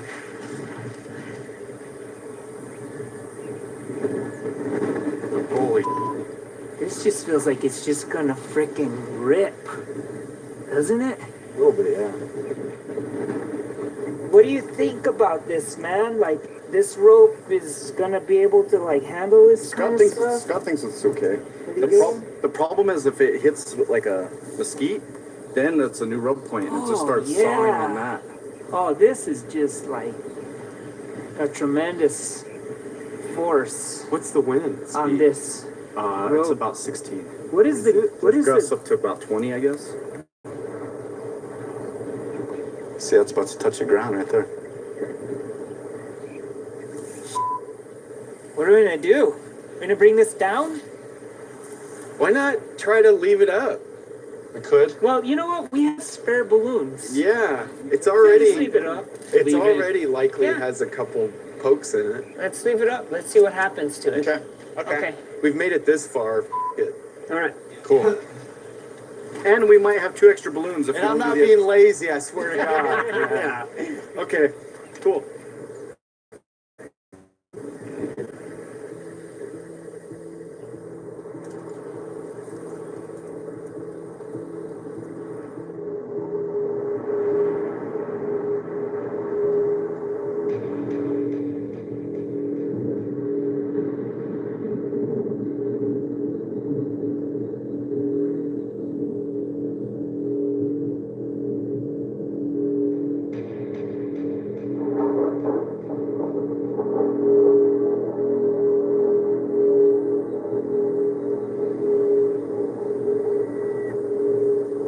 I'm an architect, so I define land art and the genre in very wide terms. It's not just that period in art history from the late 60s and early 70s that classically fits within those boundaries. For me, land art is anything people do in the landscape. And so it can be something as crass as throwing trash on the side of the road, not a fantastic example of a cultural expression, but indeed a cultural expression about my relationship to the landscape. And so for me, art is cultural expression. It's about what we make as people, and land art is how we do that with the landscape, with land. All right, ding, ding, ding. So, very large array. Another thing to keep in mind here, this is a scientific site, but we're here appreciating it aesthetically in terms of its visual presence. But the scientific layer is also super important. This is radio astronomy. They're receiving the radio spectrum, so non-visible light waves, and they're turning those radio waves into images of the galaxies. So that's an interesting scramble to think about how we go from non-visual to visual means. Ruby? No? So let's go inside. Land Arts of the American West is an academic program. It's a field study program, university-based. So the easiest way I use to describe it to people is it's a semester abroad in our own backyard. So rather than going to Europe to look at the great artifacts of civilization, we go into the American landscape and look at what are the traces of our history here. So as a field school, we're going out there. We spend about 2 months each fall traveling around 5,000 to 6,000 miles around the desert Southwest. We live on the ground, camping for those 2 months. We're looking at this huge range of types of sites, from art to industry, from archaeology to things we can't comprehend.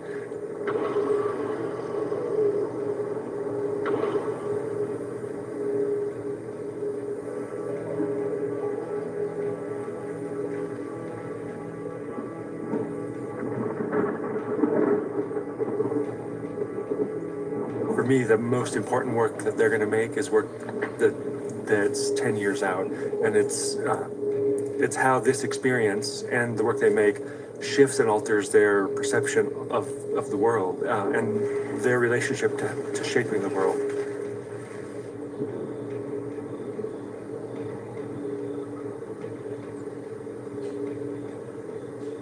We tend to look for beauty, for things that are fantastic in the landscape. That said, though, there's also incredible lessons and things that haven't been created with those criteria.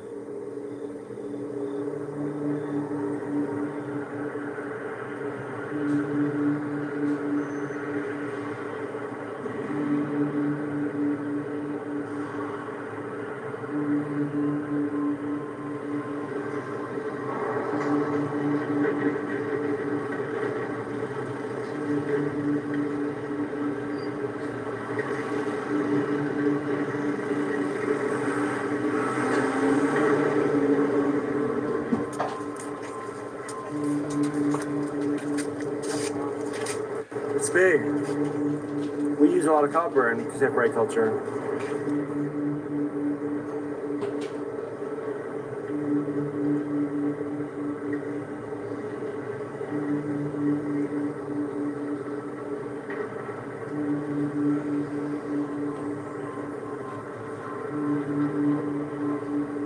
think the problems that we face as a culture today are much more interconnected, and the paradigm shifts we need to engender are going to require a more nuanced perspective of being able to negotiate a complex world. And more people out there dealing with that, being aware, learning from that, to me is going to open the possibility for an evolution or a paradigm shift in the cultural conversation about our relationship to place, our relationship to each other, and how we respect and deal with the landscape.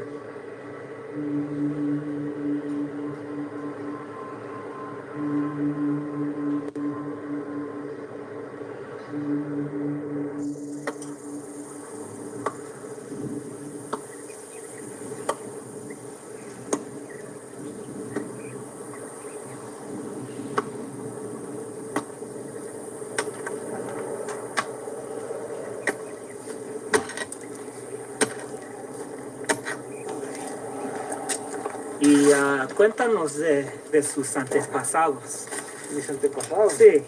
Pues mis antepasados vienen de...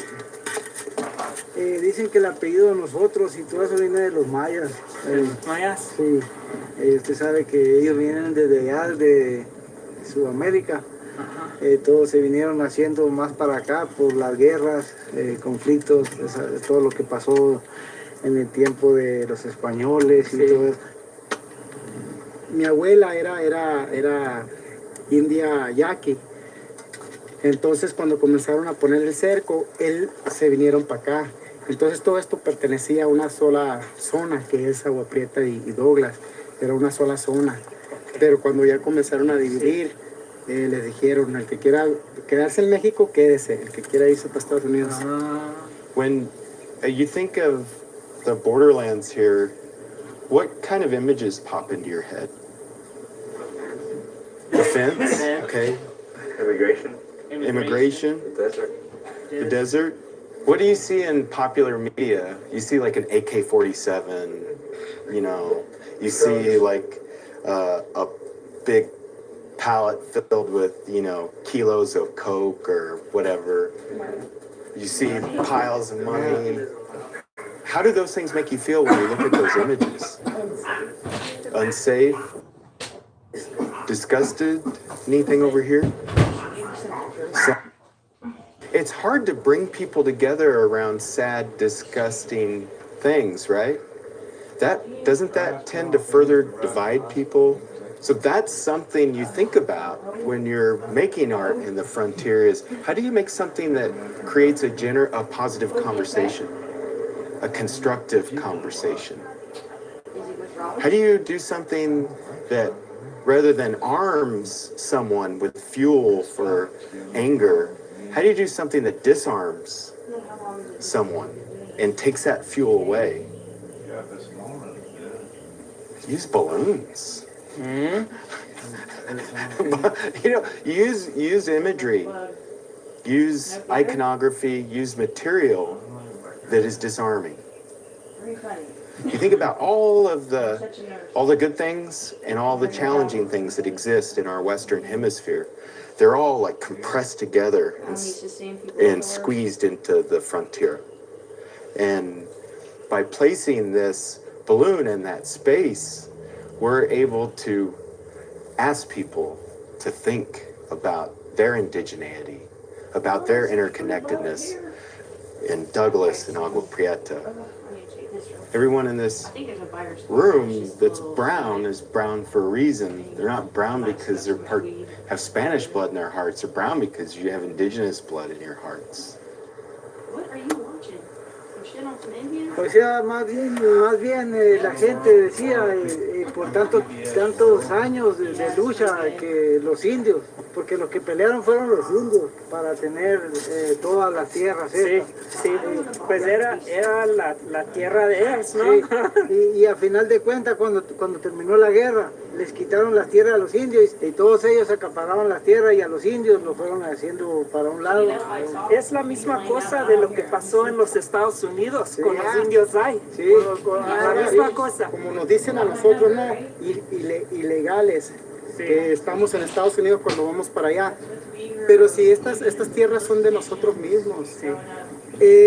los migrantes son los que vinieron de otro lado del mundo cuando estaban migrando a Estados Unidos. Nosotros somos de esta tierra, ¿entiendes? Nosotros aquí, estas tierras son de nosotros.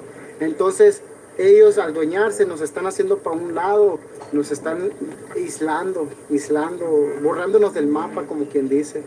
Es lo que yo pienso. Pues gracias. Gracias por la plática. Gracias a ustedes, esta chance de venir con ustedes. Muchas gracias. Nunca esperábamos venir nosotros con indios que fueran tan importantes. Sí, pues.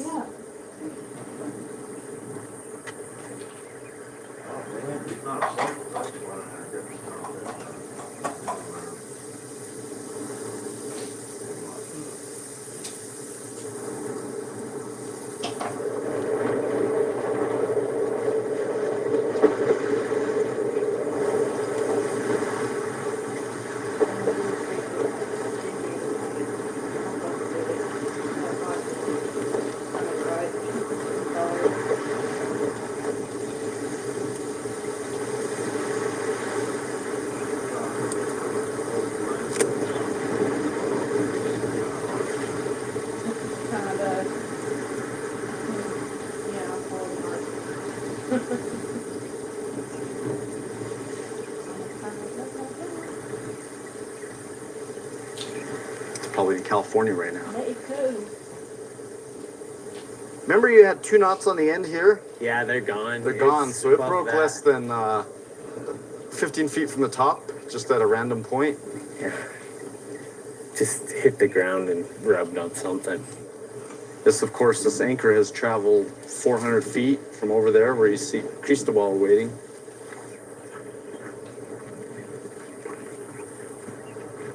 Took it all the way to that bush way over there. Yeah, past see, the van. past that van. That's the van? Uh-huh. Whoa. Well, let's take this bad boy down. No, I think staking is going to be sufficient. Like, once these stakes are in, it's not going to go anywhere. Because it has to, like, catch momentum. It's only the big gusts, the really, really big gusts that made it even move, you know? But once it starts moving, Once we staple it in, because it'll... Doesn't seem like it's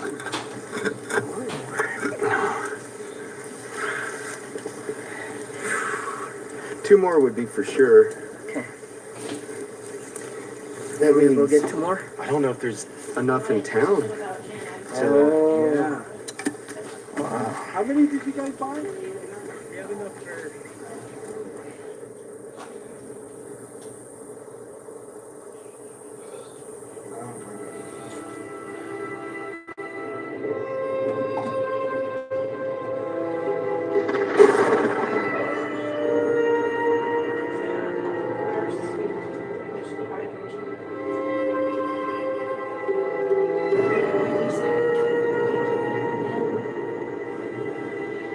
Raven's mother is gonna do a prayer for us to pray that the wind begins to calm for us.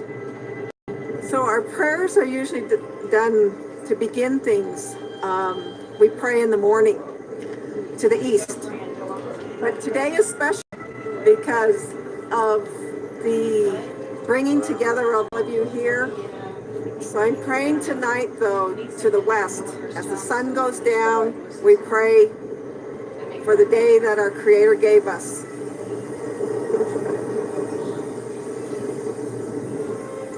Creator, thank you for bringing us here today, this beautiful community. And this wind that you bring us cleanses the land, cleanses our spirit, cleanses us all.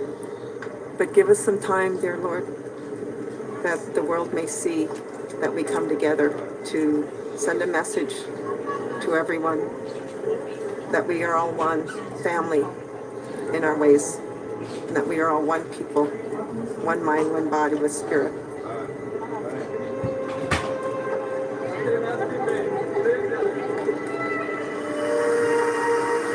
It's something new for us, something new.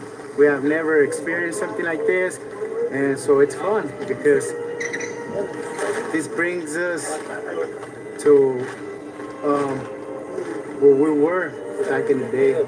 Just one single person, I mean, and we appreciate that. We really do.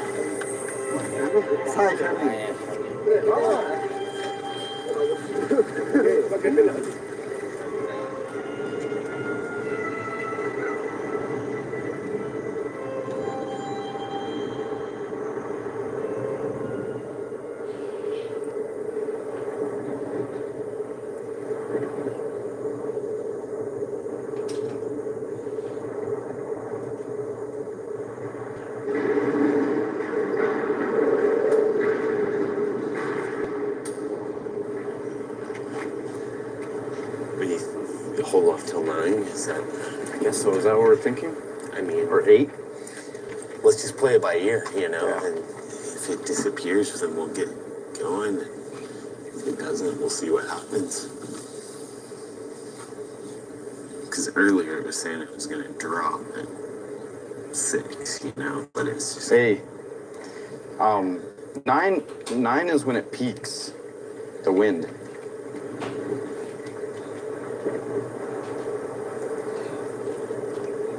That's the peak of the wind, yeah.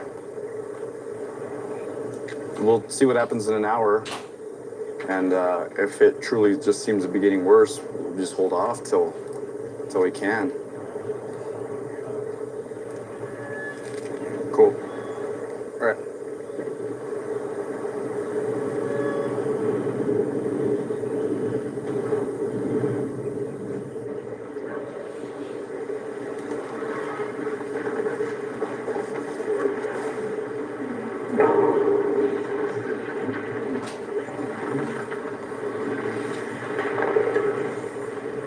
Boy, this thing took a beating.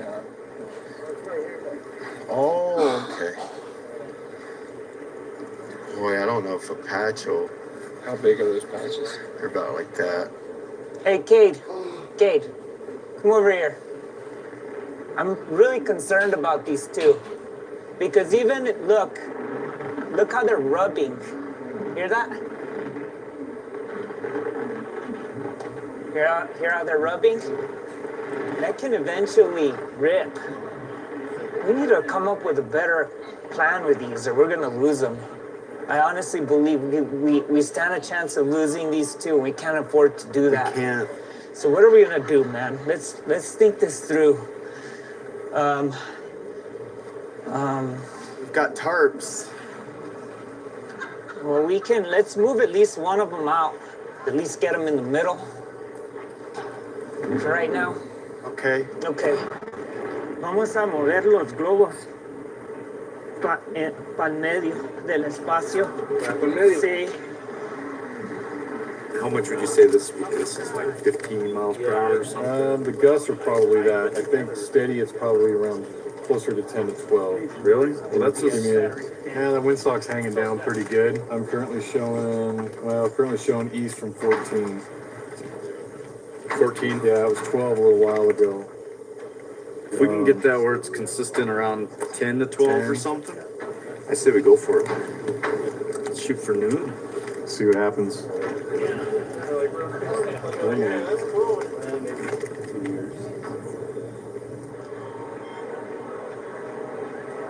How did you hear about the project?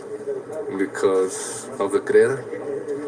It's like a drug addict rehab. They just told us to come and help over here. It's a good project. It's a nice project, being with people, hanging around with people that we don't even know, you know. And I think it's nice. It's a nice thing to do for you can say for the world, right? Where people can know the message that it got on it.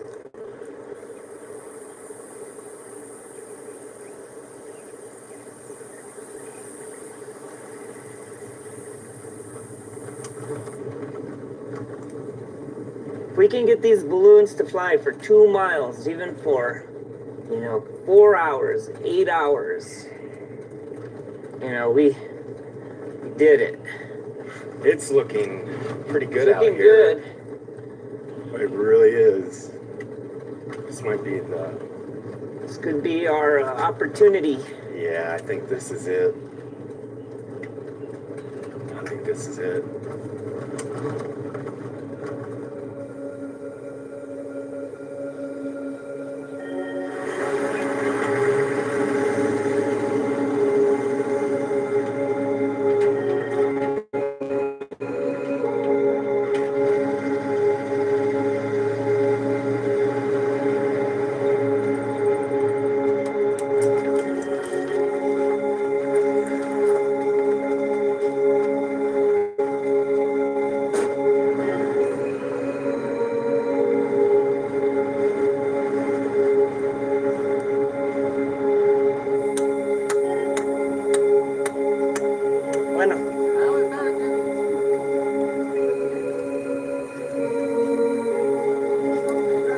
Tiene que ir más alto, ¿qué no? Un poquito más alto. And you can release it.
Good. Everything going good?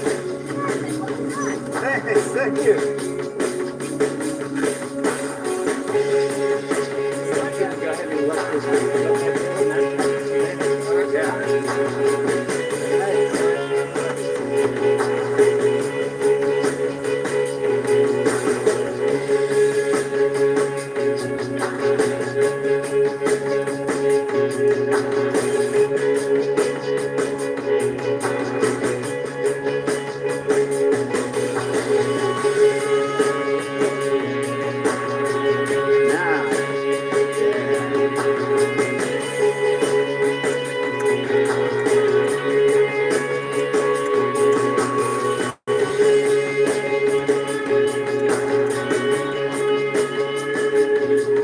I don't even know what to say. It's like beyond goosebumps.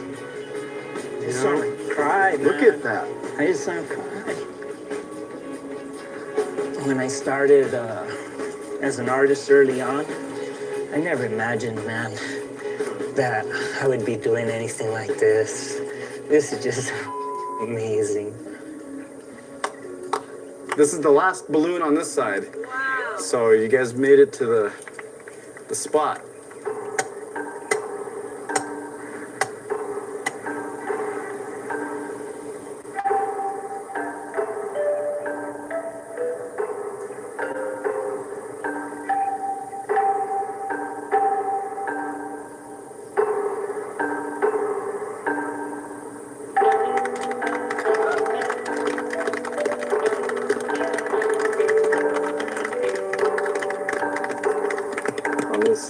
So yeah.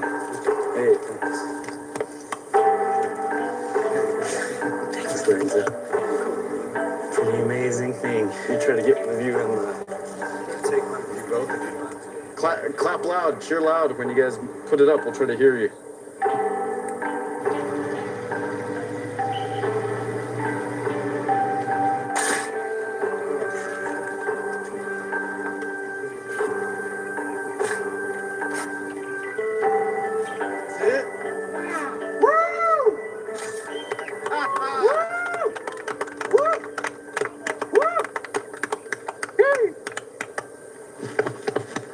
Thank you so much.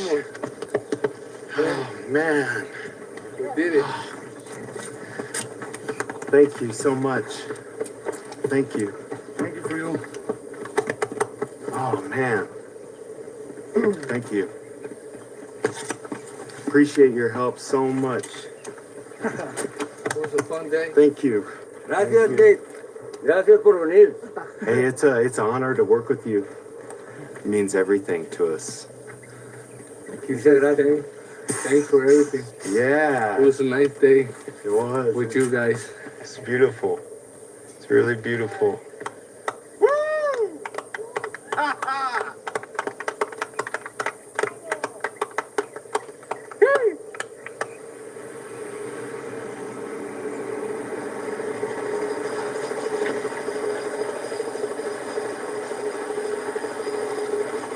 It's for anybody to interact with now. You know, it's a community project, and from this vantage point, you can't tell where the U.S. or where Mexico begins. From the balloons, you can't tell. In fact, we lost count because we thought some of our balloons were on the other side. That's a testament to how much it's the same. You know, the land is the same, and there's really no difference between one side or the other.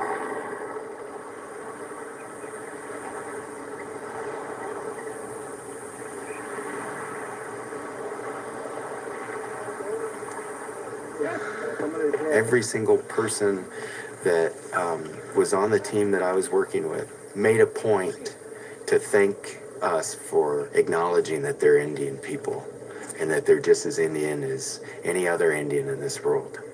And all those stories just reinforce that. And you got to hear it from a variety of different angles and perspectives. And I'm going to remember that the rest of my life. It was the best day of my life for sure. When that last balloon went up, I mean, it was the best experience I've ever had. It was an exhaustion and a contentment and an excitement for what it means to acknowledge a person, a land, a community, and the cultures of the people here.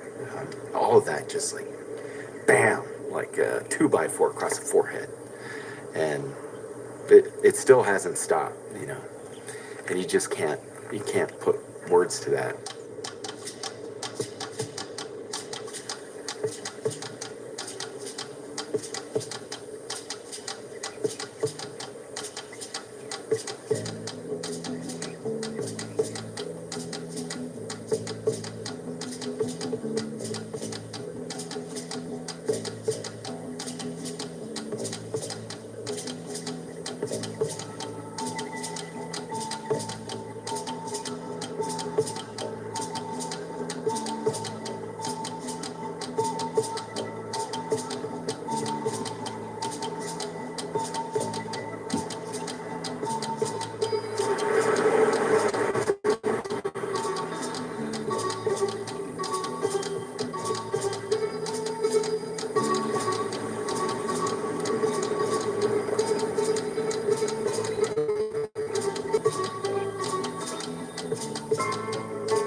To learn more about this program, go to throughtherepellentfence.com.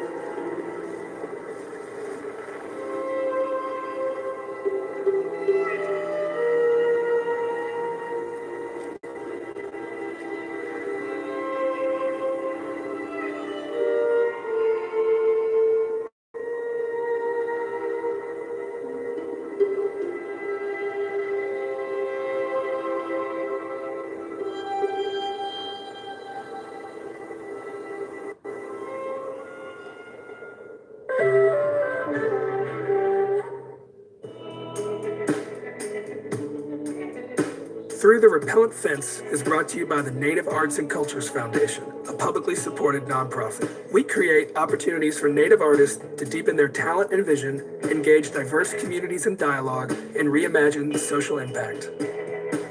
This film was made with generous support from Suzanne Deal Booth and the Booth Heritage Foundation.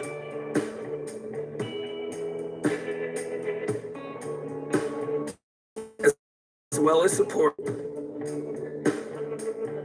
the Graham Foundation for Advanced Studies in the Fine Arts, and these funders. Major funding was provided by the Corporation for Public Broadcasting.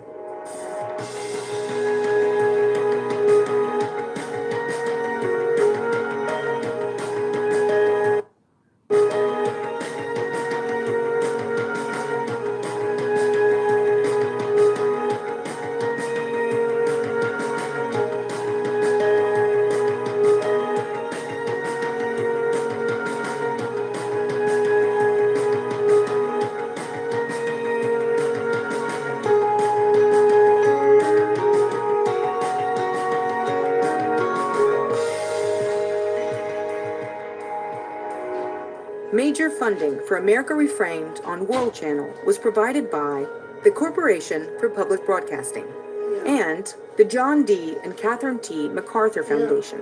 Additional funding was provided by the Wincoat Foundation and the National Endowment for the Arts.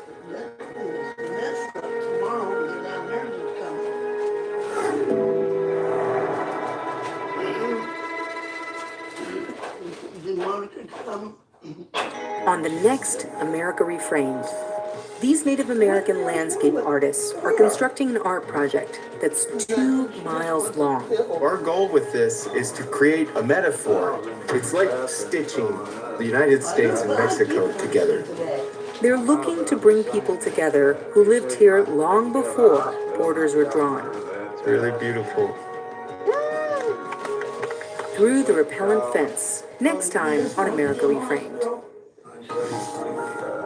Want to stay up to date on America Reframed? Watch on World Channel, on air and online, where you'll find the best of public media's news and documentary content, along with exclusives like behind-the-scenes stories and filmmaker interviews from America Reframed. Follow us on social media to read blog posts and other items of interest about your favorite films. Anytime, any place, anywhere. Only on World Channel.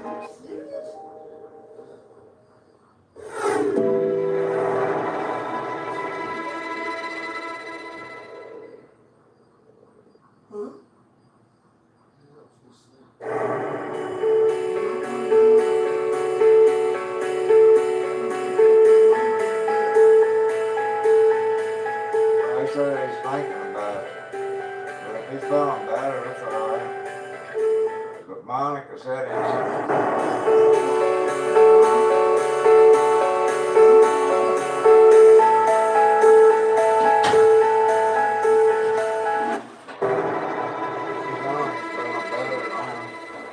His lights need to be turned off.